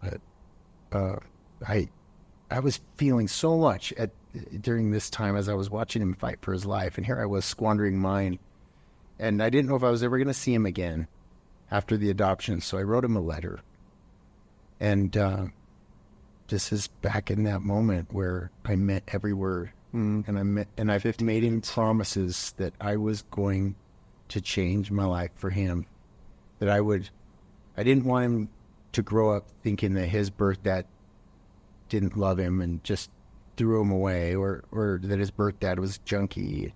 And that was when I felt deep down in that I wanted to change. Not because of the courts, not because of my ex, not because of others. It was a spiritual moment of, I'm going to rise up. It's time. It's time to put this old guy away and become someone different. Because do you remember how it felt? Were you excited? Were you nervous? Was it like a natural feeling? Were you ready for it? I mean, do you remember like, okay, like this is happening? Yeah, I was so empowered. Really? I was looking forward to it. It was this new, it was this psychic change. It was this new experience. But I didn't have the tools, man. I didn't have the support. I didn't know that I had a disease that I had to put in remission one day at a time, and I didn't realize. Scary. There's so many people that don't never figure this out. No, and so I didn't stay sober. I couldn't cope with how long. shame. How long were you sober? Maybe a couple of days. Oh, really? Maybe. Do you remember feeling how it felt after you used? After the high of feeling empowered in that moment, an experience, then you followed by the shame of I couldn't rise up, and the grief, the loss of placing my son into the system, the family, and not knowing if I was going to see him again. Yeah, a lot of shame with that one, and I'm happy to report that the adoption was open, and throughout the grief and the loss, the family, the Martins, they would send me pictures at the most perfect times to remind me of my why. They would just show up in the mail or show up at my parents' house because I was transient. And then I would see these pictures of him. So you're still on the streets. This was, I was kind of in and out of different apartments, trying to pull my life together, but I kept slipping back, and then I'd go to jail. And then you get a photo. Yeah, I'd get a photo. And they would just come and remind me of my why. And that piece, the volition, is the ingredient that once I added some tools onto it, and this all happened after I had a psychotic break, where I barricaded myself in this little apartment. I was so lost. Like I'd been up for days and days and days, hadn't slept. I was back on the hard stuff, and I was hallucinating and the whole bit. And I had barricaded myself in this apartment that my parents were paying for, and beeping out the windows and everything. And I had another experience, which was like I could see two paths in my mind's eye, but it was so vivid, man. It was as if I was in it. It's hard to really describe this, but one path I could see down clearly, and it was like this world opened up, and it was in a sewer life, and there was graffiti everywhere, and it was just cement, and there were people that were just the stuff I saw when I was homeless. Just this total animalistic, scary, dark destiny. Looked like hell. And then this other vision opened up where I could see mountains and green grass and pines and a lake And I remember seeing this horse, and I was like calming the horse. And I didn't need any other message than that. It was like, this is it. And I asked for help. How? And I called up Dave Pinniger, who had gotten sober 3 years before me. And he was like me. He was as crazy like me, and he had been 3 years sober. I was like, dude, I need help. Was that a pretty hard phone call to make? Or was it not after that moment? Seeing that? Not after that moment. Like I was like, I want this. Okay. And he drove down from Idaho, and I was down in Salt Lake. He drove down from Idaho the next morning, 6 a.m. Came and scooped me up, got me packed up and ready. We had to clean that apartment. I mean, he had 2 big, huge bags of paraphernalia that we ended up having to get rid of. And he took me and dropped me off at the detox psych ward to get me straightened out. And then that's when I went into my 5th treatment program. And the difference between that treatment program and previous ones is this one was private, and it was people that were there on their own volition. Oh, okay. So would you now, experiencing 2 different worlds of treatments and obviously having your own facilities, are the state-funded ones just a complete joke, or do you see any help that comes out of those versus a private one? I mean, I'm sure there's still drugs getting smuggled in the private ones. I mean, I'm sure these ones doesn't sit on the beaches in Laguna and overlook the ocean. I mean, I'm sure there's still the same problems, but like, is it almost just setting people up to fail when they go to these state-funded ones?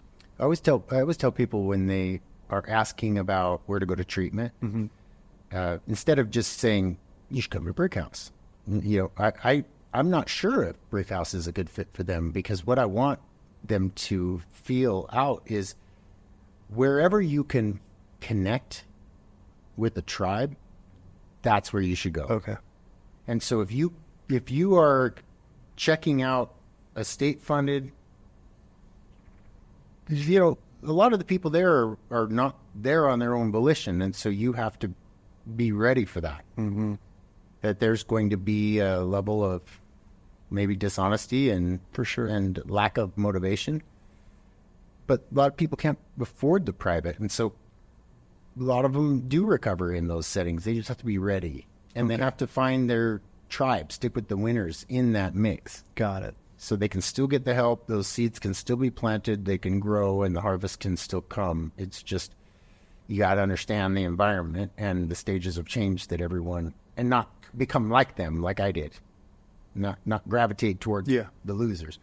The private experience is, for those that have that opportunity, is absolutely a different feel, a different experience. Usually in a nice facility, therapists usually get paid a little bit more, so you get higher quality, more qualified therapists.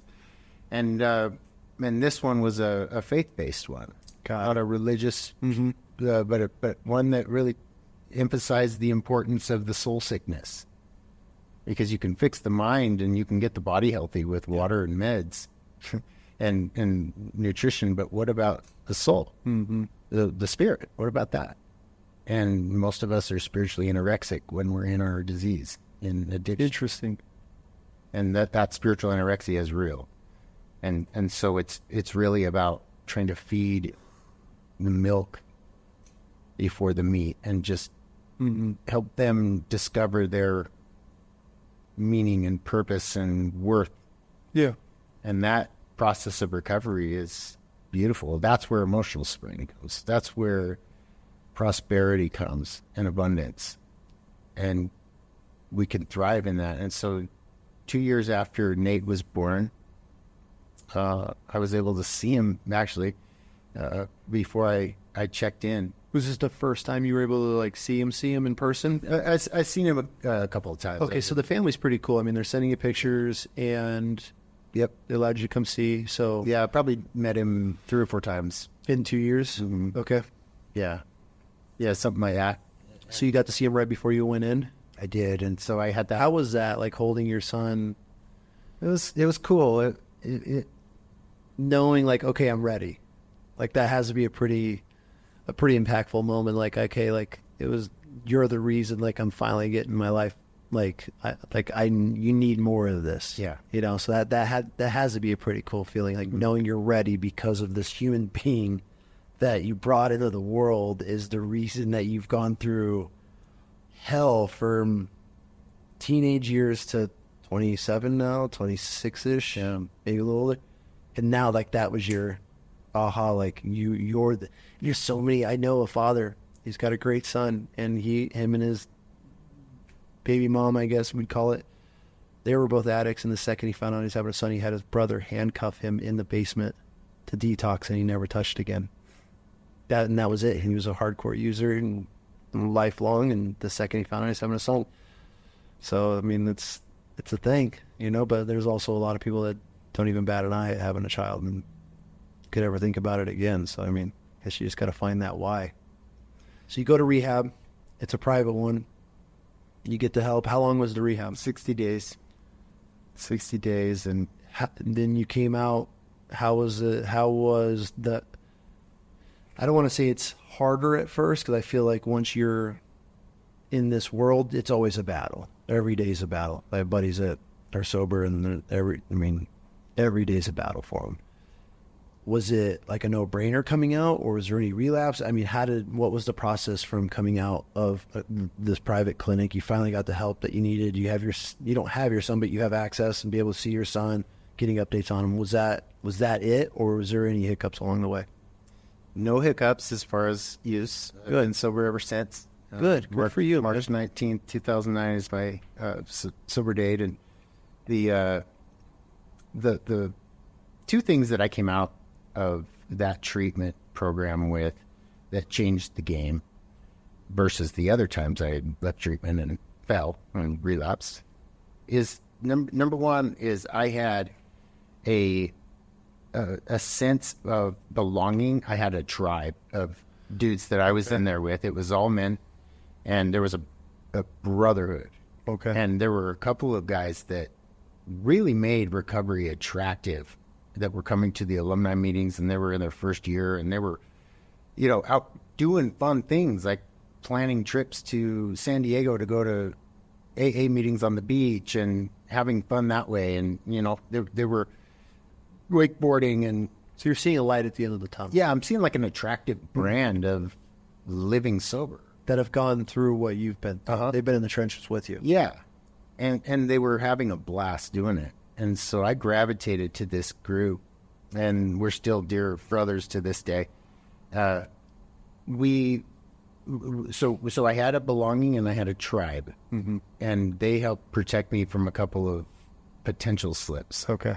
Where the disease was creeping. Yep. And the other piece is that I finally felt like I had reconciled my relationship with my higher power. Good. Because that was a big barrier for me. And that process was cool. So when you say spiritual based, explain that to me, because it's obviously, does it focus on one, not like a religion, but just as in your God conscience in these things?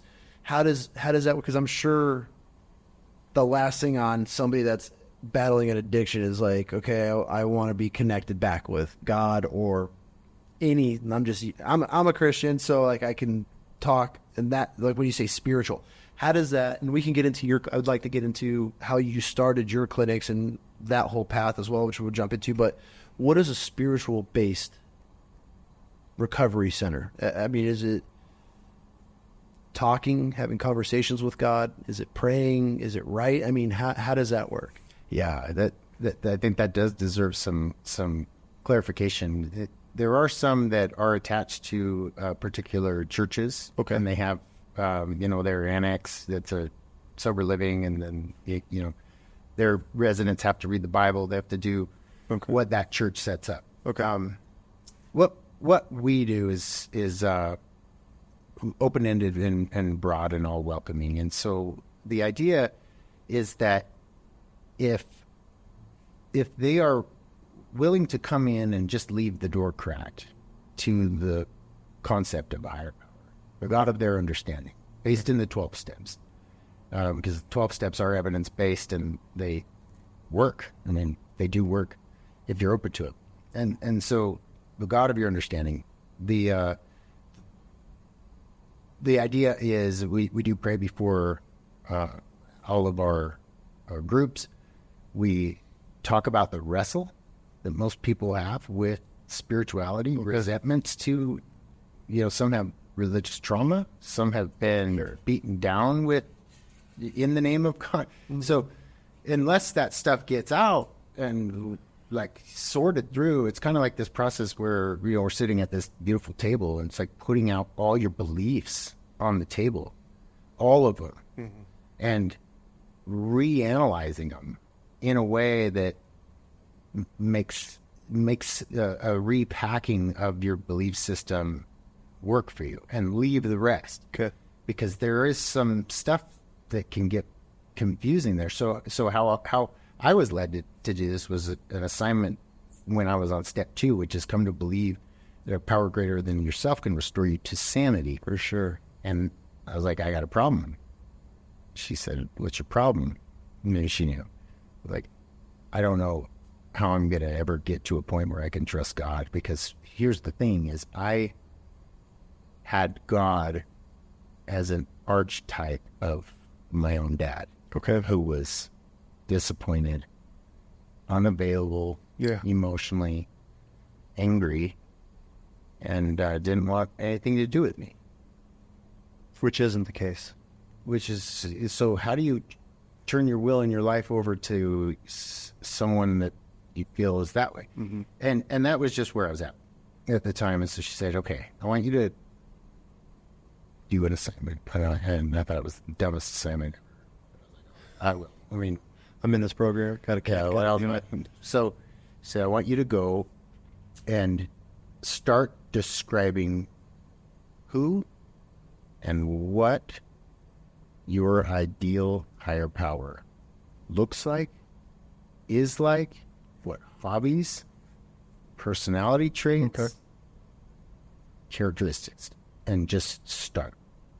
And so it was like missing skiing so bad, dude. I was like, because I snow ski and just absolutely love the mountains. And so I was like, well, first and foremost, he skis.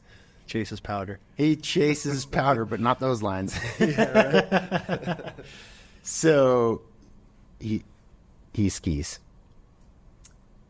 plays the guitar with me. He likes to go fishing, likes the outdoors. He understands my pain, understands what addiction's like. All forgiving, all knowing, always available, unconditionally loving. And I just kept going, like what I described, like what he, for me, it's I call him God and Heavenly Father, and I described like this stud, this intimate but also infinite, and there's this balance because you don't want to go too far in one where if he's infinite, he's untouchable and unrelatable, which isn't the case. And if he's too intimate, then he may not be seen as having the power to help you overcome it. It's just a buddy like you're just hanging out. Yeah. Right. And so there's this balance, this Goldilocks zone to find between those two. And I took this assignment to her, and she said, Jason, is this a power that you can turn your will and your life over to? I said, hell yes, I can, because he's a stud. This guy's a stud. She said, start here.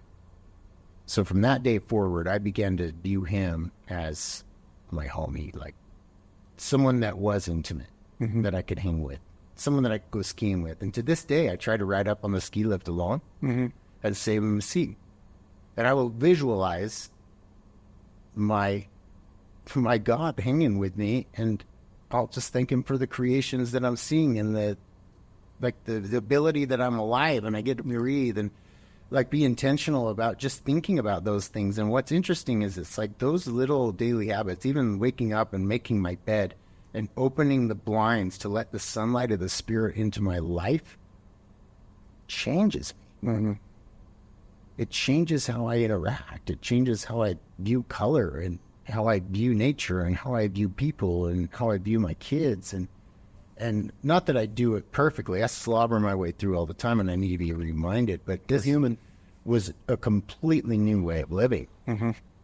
And it was interesting because after that experience with choosing to turn my will and my life over to this version, it was upon that foundation where I began to trust again and turn to him in prayer and actually believe that I was being heard and believe that he was available. But I still had resentments. Mm-hmm. So it's a natural feeling. She said, he's a big boy. He can take it. Go tell him. She said, write him out. Mm-hmm. So she had me write out all my resentments to God. And I was pissed about the fact that all my friends drank in high school too, but none of them became an addict. I'm homeless. Why do I have this disease? Why do I have this allergy? Like, why did you give me this? Yeah. Because, of course, I'm not going to take any credit. I'm going to blame. But I wrote out a bunch of stuff like, why did you have to take the love of my life out of, why did you let this happen, this and this? And I remember getting on my knees and like sharing that out loud in prayer. And I let him have it. Like all the F-bombs, everything that I felt. And I read them with feeling. And I remember just totally breaking down when I saw my son's face in my mind's eye. Mm-hmm. And the unconditional love that I have for him. There's nothing in the world that he could do that would stop me from loving him. And all of a sudden I knew how God viewed me. That there's nothing I've done. And if my son has resentments towards me for placing him for adoption, if he hates me for that, all I would want is for him to come to me and just tell me. Mm-hmm. Just tell me. Have you guys hug it? Yeah. How is it? We have such a cool relationship, man. Good. It is just the ideal birth father, birth son. So do you live close to each other? He lives in Utah, but I travel to go see his soccer tournaments. And good. Yeah, it's a special, most meaningful relationship in my life. And I got a do-over because my twins, my son who's 8, he looks exactly like Nate. So I have like a chance to to do it. And does he ever come up and stay or anything? Or? Yeah. Oh, cool. So you guys got a pretty good relationship? Uh-huh. That's good. Good for you, man. Yeah. It's as good of a relationship as you can have with someone who's 17 and it is for sure friends. And yeah. Prom and the whole bit. Oh God, I just had a boy come over and ask for prom. So yeah, I'm with you right there. You got your shotgun ready. I mean, he's a good kid, but they're all sniffing. They're all sniffing. It's just that switch gets flipped, and man, there's no going back. We know. Little shits. Yeah, I know. My wife's like, you can't. I'm like, honey, I'll give on a lot of things. I'm not budging on boys. No way. Exactly. Because we know. Moms don't know. Sorry, Moms. I wish I could just sit my daughters down and be like, this is what how your dad used to be. This is what guys think. I mean, I do have these conversations, but that's good, man. That's incredible that you were able to work through all that. Find a place and a higher power to be able to talk and communicate to, and that's the key. God, you got lucky. That's the key. You got blessed, man. I don't even say lucky. You got blessed, like to be able to pull out of all of that. So, let's talk about your clinics real quick. And I got a couple questions I just want to ask as like a dad, and kids and things. But what? Unless there's anything, I don't want to skip over anything because this is such an incredible story. So you go through your road to recovery, which I'm sure was an absolute battle for a while. It is for anybody trying to fix anything. How many years into it until you just started deciding, like, what switch you went from being the program or in the program to providing a program? When did that come into play? Right. Yeah. if there's anything we're skipping that is very important, please touch on it. But for sure, I want to make sure like this is. I mean, that's a great direction to go because it definitely aligns with how I've stayed sober. Is you have to find a purpose. Okay. In your recovery, or it's just gonna get stale, man. It's like fishing. If you fish the same fishing hole for the same type of fish, the same way, you're going to eventually get tired of it, and it's going to lose its excitement. Is that what happens in the recovery world? I don't want to use the word stagnant, but you get comfortable. Stagnant. I mean, and then are those the think ones about it? We're addicted to like fast-paced rush. Change. Yeah, I mean, endorphins. You got to get a fix. So is that what happens in the recovery world? You get kind of stagnant, and then you slip up, and then you're right back into it, or got to start all over. Is that kind of a common thing if you don't? Yeah, I think it's like anything. If you don't keep it fresh and new and exciting, it's just going to kind of fade. Okay. And that's when people think, oh, I got it. Like I don't need to go to meetings creeps anymore. up on I don't need to do service anymore. And you go camping one time and have a beer. Yeah. So in your recovery, what was the path that took you to where we're at now? So I had another experience that when these are the nudges that happen all the time, these little like personal revelations, so to speak. But I was practicing step 11, which is sought through prayer and meditation to improve your conscious contact with the God of your understanding. Okay. And praying for the power to carry it out is step 12. And I was thinking about what to do with my life. And here I am, a 31-year-old, living in a sober living home with a bunch of guys that are just newly sober. There is a house manager, but, I've lost everything. I'm starting over. Just no money, no nothing. And that is like, what am I going to do with my life? And I remember laying there, like practicing step 11, where I kind of just say, help me to know what your will is for me. And a lot of times I don't get anything, but this one experience in particular, I felt strongly that I needed to write a book. Really?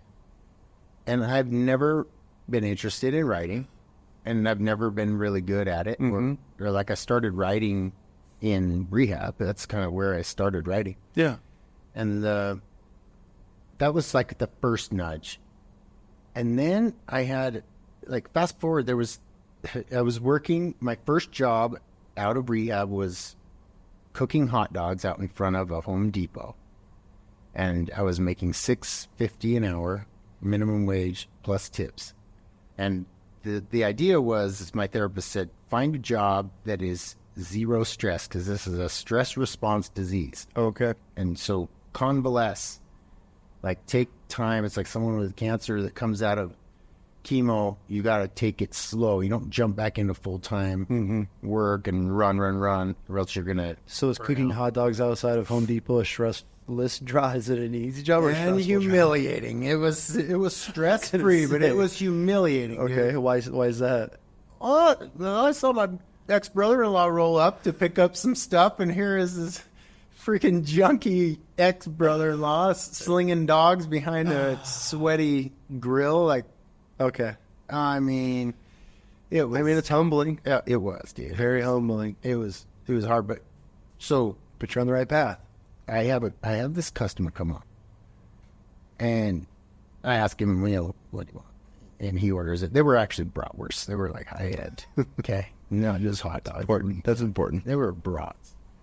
Stylish. And he said, hey. Or I said, hey, how's your day going? And he said, oh, it's good. How's yours? And one of the symptoms of people in early recovery is we tend to overshare.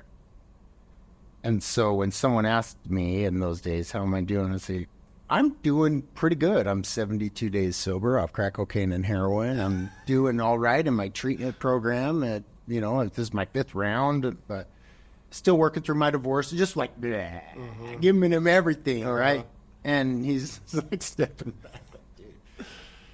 Wow. Oh, pass on the hot dog. Yeah, way too much. But in this particular situation, he said, can I ask you a question? I've got a son who's struggling with addiction right now. And we are trying everything that we know how to help them. And I don't know what else to do. What do I do? In that hour that I spent with this dad, I knew what I was going to do with my life. Really? I knew at that point that that I have a unique expertise. I have answers. You've walked the for walk. people who are needing answers. And I knew that was what I was going to do. And I decided to go get a job working with adolescents as like a glorified babysitter, helping people with fetal alcohol syndrome. Really? Restraints, like you talk about restraints, we had to learn how to safely restrain these kids that have all sorts of conduct disorders and all sorts of mental... That wasn't stressful? That was beautiful. Okay. I guess Because I'm older. Now I'm in the intention of giving back. You're helping. I'm helping. And I'm like a big guy. I kind of like the wrestle sometimes. You know, I like the adrenaline rush, and it was cool. Like, it was really cool. You got to connect with kids, and so I did that for a while, and then, you know, I just stayed in the field and kind of grew up in the field, and at the same time, I decided to go back to school and get my master's in communications, because I knew I needed to write this book, and I didn't know how. And so I went through the master's program at the same time I was working in the industry, and I was just learning all sorts of stuff. And when you're in graduate school, you can parlay a lot of your work projects as your assignments. And so it was really cool to like use that to help the companies I was working for. And then I think the pivot point in school was I was in a health communications class, and I had to write a paper, and I was struggling with the topic. And this adjunct professor said, you know, you talk a lot about addiction. Why don't you write something to the families, right? 5 keys to helping an addict. And you were like, ding. Okay, I mean, there's probably 50, but yeah, I'll start with 5. Start with that. Mm-hmm. And you know what? That paper grew into my field project, which is like the final thesis of graduate school. Which grew into a book. And that became Unhooked. And man, so good for you, man. That's incredible. It took 10 years to write, but the 10 years were going to pass anyway, right? And there were seasons where I was living the chapters, and I wasn't writing. I was living, and I learned a lot through that process. Love coaching people on how to write their story and the hero's journey, and you know how to take it. Yeah. And all the while, never having an intention of opening up a center. Okay. There I am working for a company in Southern California. I'm actually up in Newport, on the beach. Yeah. And again, another experience. I learned that 2 of my friends had overdosed recently, and it was just this guilt. And I was sitting there looking out at the ocean and the waves, and I'm dissatisfied with the job I'm working. It's like, turn to my wife, and I said, honey, I don't feel like I'm making a difference. What if we just quit our jobs and just move somewhere and open up a rehab? Just totally joking. She said, sounds like an adventure. That's a good wife. What do we got to lose? Yeah. It's like, we don't have anything to lose. Like, we're paying $2,200 for 2-bedroom apartment. Right, let's go. You know, like, we're not, you know, living to work or working to live. And I want to work to live. I want to live my life. And so that's when we came up to Idaho and had an angel investor begin just the seed money. And that was almost 10 years ago. And now we have 3 locations throughout Idaho, and we've seen thousands of miracles. Wow. And I try to take everything that I learned that was good from all my treatment experiences and all my research and all my jobs, and leave the bad. And so the reason why Brick House has these kinds of outcomes is because of that component of trust, rapport, connection, tribe, and then we help feed their spiritual anorexia alongside of their co-occurring. I mean, these are great numbers too, very high. So it's got to be, you got to pride yourself on. So what are you doing different or more structured? I mean, to be able to put out such an incredible clinic, to be able to help people, what sets you up? Because I feel, I mean, what was that show back in the day, those rehab shows where they'd bring the celebrities in, and it was just a shit show watching them. Intervention, maybe. Was it intervention? But I do have a question. I want to, the sober living houses. I mean, I feel like those are just, some of them are just absolute nightmares. They're just money grabs in a way. I'm not saying you guys, but like you see these people and they all go to these clinics and they all come back out and none of them. Isn't it like celebrity rehab or something? Yeah, celebrity rehab maybe.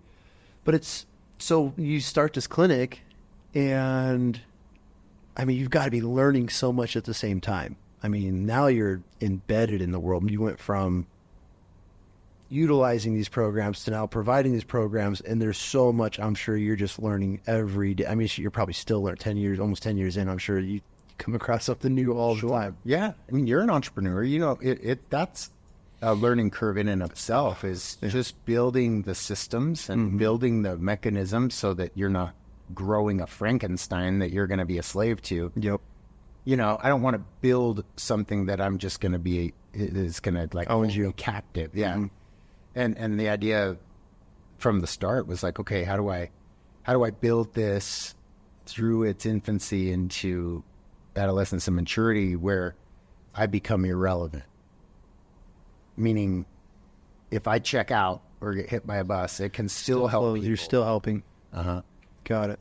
And that process has been ongoing. I'm going through it still. It's like, okay, how do I rinse and repeat this and help more people? And, you know, we're bootstrapped, so we don't have outside influence with the funding. We do it all, my wife and I, as far as the bank. And, you know, that's worked so far. We'll see what happens. Yeah. But we're doing good for you guys, man. It's cool, man. Good for you. I'm pretty sure it's awesome having a wife that's big support and rock for you as well. I think that's a huge battle that most, and I'm just going to speak on the men's side of things, that men we face, is not having that ride or die, that rock, the foundation of a good wife that'll push us and, you know, be there to just go along for the journey. I feel like a lot of guys lose their drive, their dreams, their hopes because they're just crushed because they want that 9-to-5 job and a guaranteed paycheck. It's scary, you know. I'm fortunate. My wife, she always got me out of my comfort zone and forced me to do things that I all over my mouth. She's like, we're doing it then. And I'm like, oh, shit, now I got to do it. So that's incredible. Keeps it exciting. It really does. Keeps it going. It does. You know, we started several new adventures this year, and it's been wild. So, you know, we just hit 10 years on one of our companies in January, and congratulations. You know, it's been fun, but it's a grind though. It's a grind. Yep. That's why I love when people are like, I want to work for myself. That way I can just do whatever. I'm like, risk reward, man. But you got to know the risks. Yeah. So some questions as a dad. Let's say you have a loved one and they're battling, or dad, a father, a mother, a husband, it doesn't matter. You have a loved one that is battling a substance abuse. What's the first step? How do you reach out? How do you provide the help? Like, what is the best situation? Obviously, every situation is different, but you find out someone's battling a substance. Where do you start? Do you reach out to a clinic? Do you reach out to them directly and trying to have an intervention? Are interventions even worth anything if they're not in the right mindset or stage in their life to be able to accept being berated by all of their loved ones? What as a loved one, what do we do in these situations? What's the best step as a parent, loved one, whatever? Where do we go? How do you start?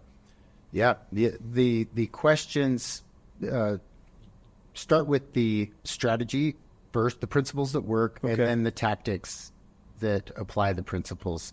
I think a lot of times we'll jump in and practice like we'll want answers to this particular situation. We'll try it. It doesn't work.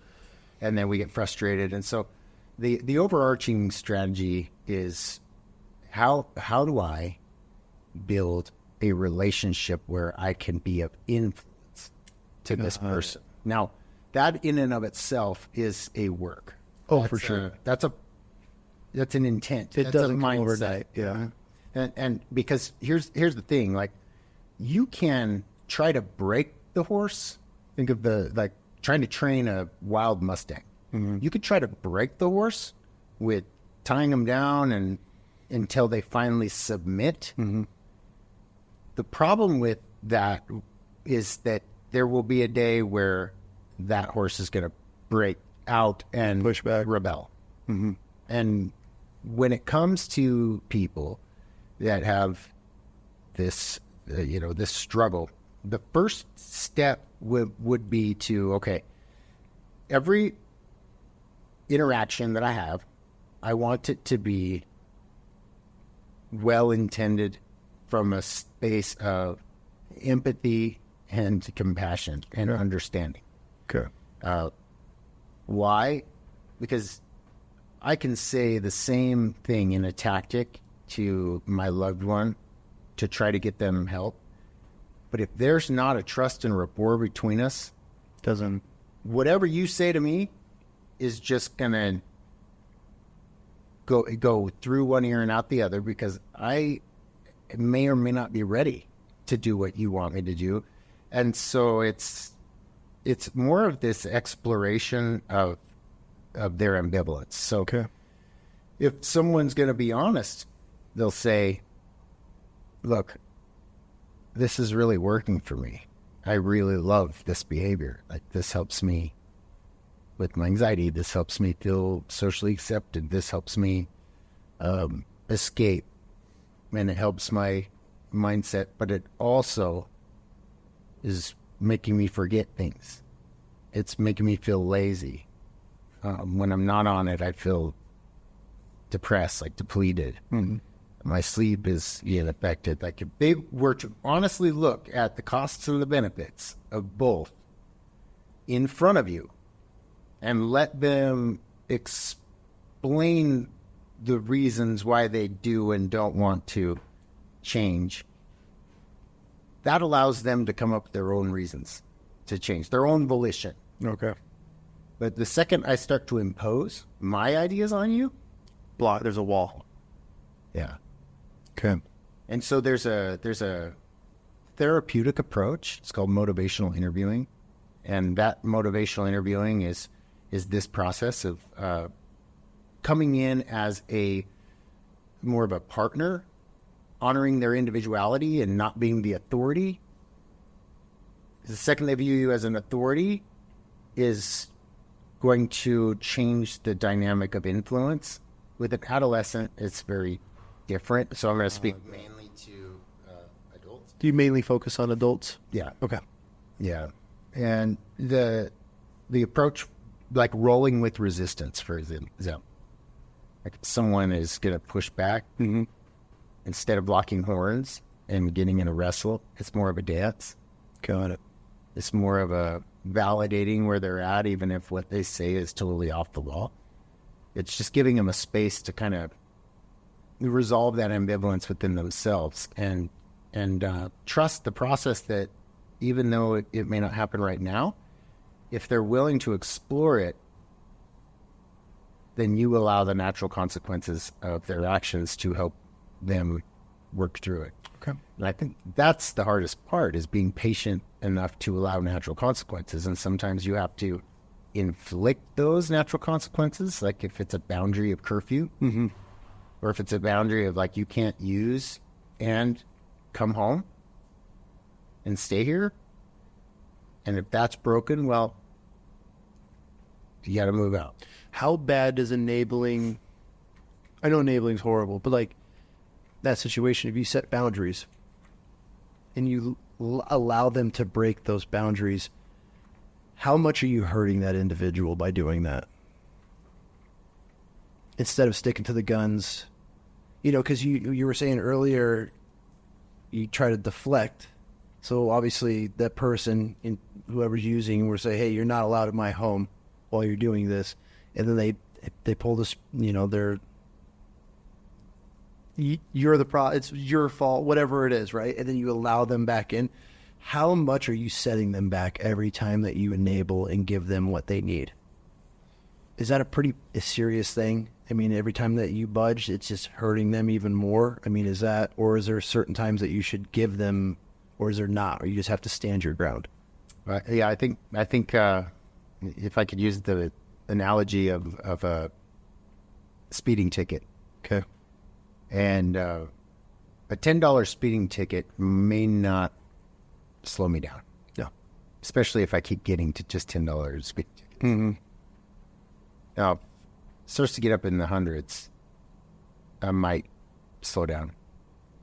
And so it's this proving of the opposites of like the justice and the mercy and the grace. Like the love and the law, and finding that Goldilocks zone. One of my spiritual mentors talks about this Goldilocks zone of like balancing being firm with the guardrails, but giving them, think of it as like a bowling alley. Yeah, with the bumpers. With the bumpers. Okay. And you got the guardrails that are like, these are not, like outside of this, Not happening. it's not okay. Okay. But give them room to grow. And that's, I think, sometimes the hardest, because Finding those boundaries, or finding where to set your bumpers, is that what you refer to as it can be hard? Okay. yeah, and holding them and making sure that, Do you provide that help to the families? yes, Okay. yes, absolutely. So if anybody that's listening needs any help or could talk, how can they get a hold of you? Are you open for any of that? If people have loved ones that they need that are battling addiction and things and mental health, because I feel mental health is the worst it's ever been in this country now, especially with social media, our political environment. It's just, everything is just built to breed hate and stress and anxiety, and it catches up on me. Like, I catch myself watching videos over tearing down and I just builds that anger and hate, and it just affects all of us. So like, if people need to reach out, what's the best way for them to be able to ask for advice or send a loved one to a treatment? How do we get a hold of you? We'll link everything, but I want you to be able to. Yeah, the link of the resources. I always ask a family member, say, first read Unhooked before we talk, because that's going to give the basis of anything that I would have to offer. Like, there's got to be a foundational understanding, Okay, so that when I ask questions, it's in the context of like, okay, I've done my, I want them to do, I want the listener to do the homework of understanding the basic foundation upon which any advice. And then I do have a weekly coaching call that we can drop the link in, and it's free, so anyone can jump on there and join and ask questions. And I try to do that kind of in a group setting, and just to for time, a very limited time available. So that's what I would recommend, is listen to it on Audible or snag it on Amazon. It's Unhooked. and I feel like that's a pretty easy ask, especially if you have somebody that is battling an addiction, to just get the basics first and read that. If you truly want to help somebody, that's not a hard ask. That's right. And to go It kind back of to lines you out too and educates you on what they're probably going through, what they're going to be going through, the stages of recovery. I mean, I'm sure you got, I didn't, this all happened so quick. I didn't get a chance to go through the book, but I'm sure you've covered your whole life in there. So people will be able to, maybe, raise some awareness to what their son's going through, what their father's going through, or whoever. So yeah, I try to couch the principles that will help an addicted loved one or the family members, so that it's connected to a vignette of my life. Okay. And so that it tells the story in context of like, okay, this is the stage I was in here. yeah, And this is what my parents did that worked. And this is what they did that didn't work. perfect. And then this is the vignette of the stage where I'm in contemplation. And this is what my parents did that worked. And this is what didn't work. Got it. And this is how you can help in this stage. And kind of walk you through the process of being able to identify where you're at, and then knowing what tactics to use. Because every stage is a different tactic. That's right. Man, this is such a... It's important. Yeah. And if they don't have it, they can just be screwing everything up and creating more damage. Yeah. I mean, we all do the best that we can, but sometimes we try to force an outcome that someone is not Ready for. And then would they get the opposite result? Oh, it probably spirals them even more in the wrong direction. Yeah. At the very least, distance the relationship of influence. And then you lose influence. And once that's gone, it's probably pretty hard to get back. Oh, yeah. Once they're 18, I mean, how are you going to influence them? Yeah. You can't. So it's all about influence. It's all about building that. Trust. Yep. Well, man, I really appreciate you coming on. I'm sure we could talk about this for hours, but Let's do another one. We'll do it. I would love to have you back on. do I'd it. love to. I want to go through your book, and then maybe that'll open up a lot more questions. So many. Is there anything that you would like to share before we wrap this up, that you would like to put out there, and before we do another one? You know, I've been working on really trying to help individuals recognize that even though we're in a mental health savvy and kind of a promoted need right now, like everybody's got to focus on helping those that struggle with mental health, and flipping that to mental wealth and having individuals looking at the superpower within their diagnosis. Like my anxiety drove me to habits that ultimately I completed an Ironman. Good for you. And it's really like recognizing like these habits that I do every day to keep my anxiety at bay, like ice baths, for example. It's huge for my anxiety. Huge. But what I've also found is it's unlocked some other areas of strength and other benefits. And like all these things that I've tried to implement in my life, these habits have opened up a whole world for me. And that's the superpower, I think. Like I'm driven because of my anxiety. So you've learned how to take something that has a negative stigma on it, figure out how and why it works, and then be able to use that for a positive. Yeah. And try to take that message to corporations, because if, employees are struggling with this, For sure. and it does impact productivity. It does impact the bottom line, and that's important to business owners. So you're doing clinics and seminars on these? Yeah, so I do corporate consulting. How do we find you on that? If somebody wants you to come and look you up, I mean, I'll just on everything else. I'll just drop the email address in there and Cool. in the show notes, and you guys can connect that way. But yeah, I work with these folks here and do retreats, and I mean it's fun. Cool, man. Yeah, That's great. I'm glad we got to sit down and talk. I mean, this was an eye opener in so many different ways, because it's, you look at these people that struggle, and especially I feel horrible that we have a homeless situation that we do in this country, especially the veteran side of things, and that there's children out on the streets. I just watched a whole entire documentary on this kid that was trying to help these kids get off the street, and they, no matter all the help he got him, is that the one down at Venice Beach? Yes. He brought them into his home, even though it was against everything that it was so sad. It was one of the saddest things. And these kids would just go right back to the streets because it's all they knew, or their friends were there, and one of them's pregnant. Yep. And so it's we want to like step over that homeless guy. Oh, get your life together. And we have no idea what the mental battles that these people are just going through every single day. And that's why it's so hard that's where we really try to teach our kids on, especially in that demographic of people. It's like, hey, it might not look rock bottom to them now, but it is a horrible situation. So any chance we can get to help them, we help them. But it's never with food or never with money. I never give money. It's always, can we help you in any way? Can we get you any supplies? Because I don't want to ever be that person that helped enable and give somebody money and maybe they overdose on it. I think that would be absolutely the worst thing ever. But it's just so sad that the mental health of this country and how many people are on the streets, and we do nothing for it. And it's a pretty terrible time, especially how much money we're sending everywhere else in the world. So Bam, may I publicly edify you in a very real and sincere way? The fact that you're bringing this topic to the world and to your audience, is helping. The end influencer is the family. Yeah.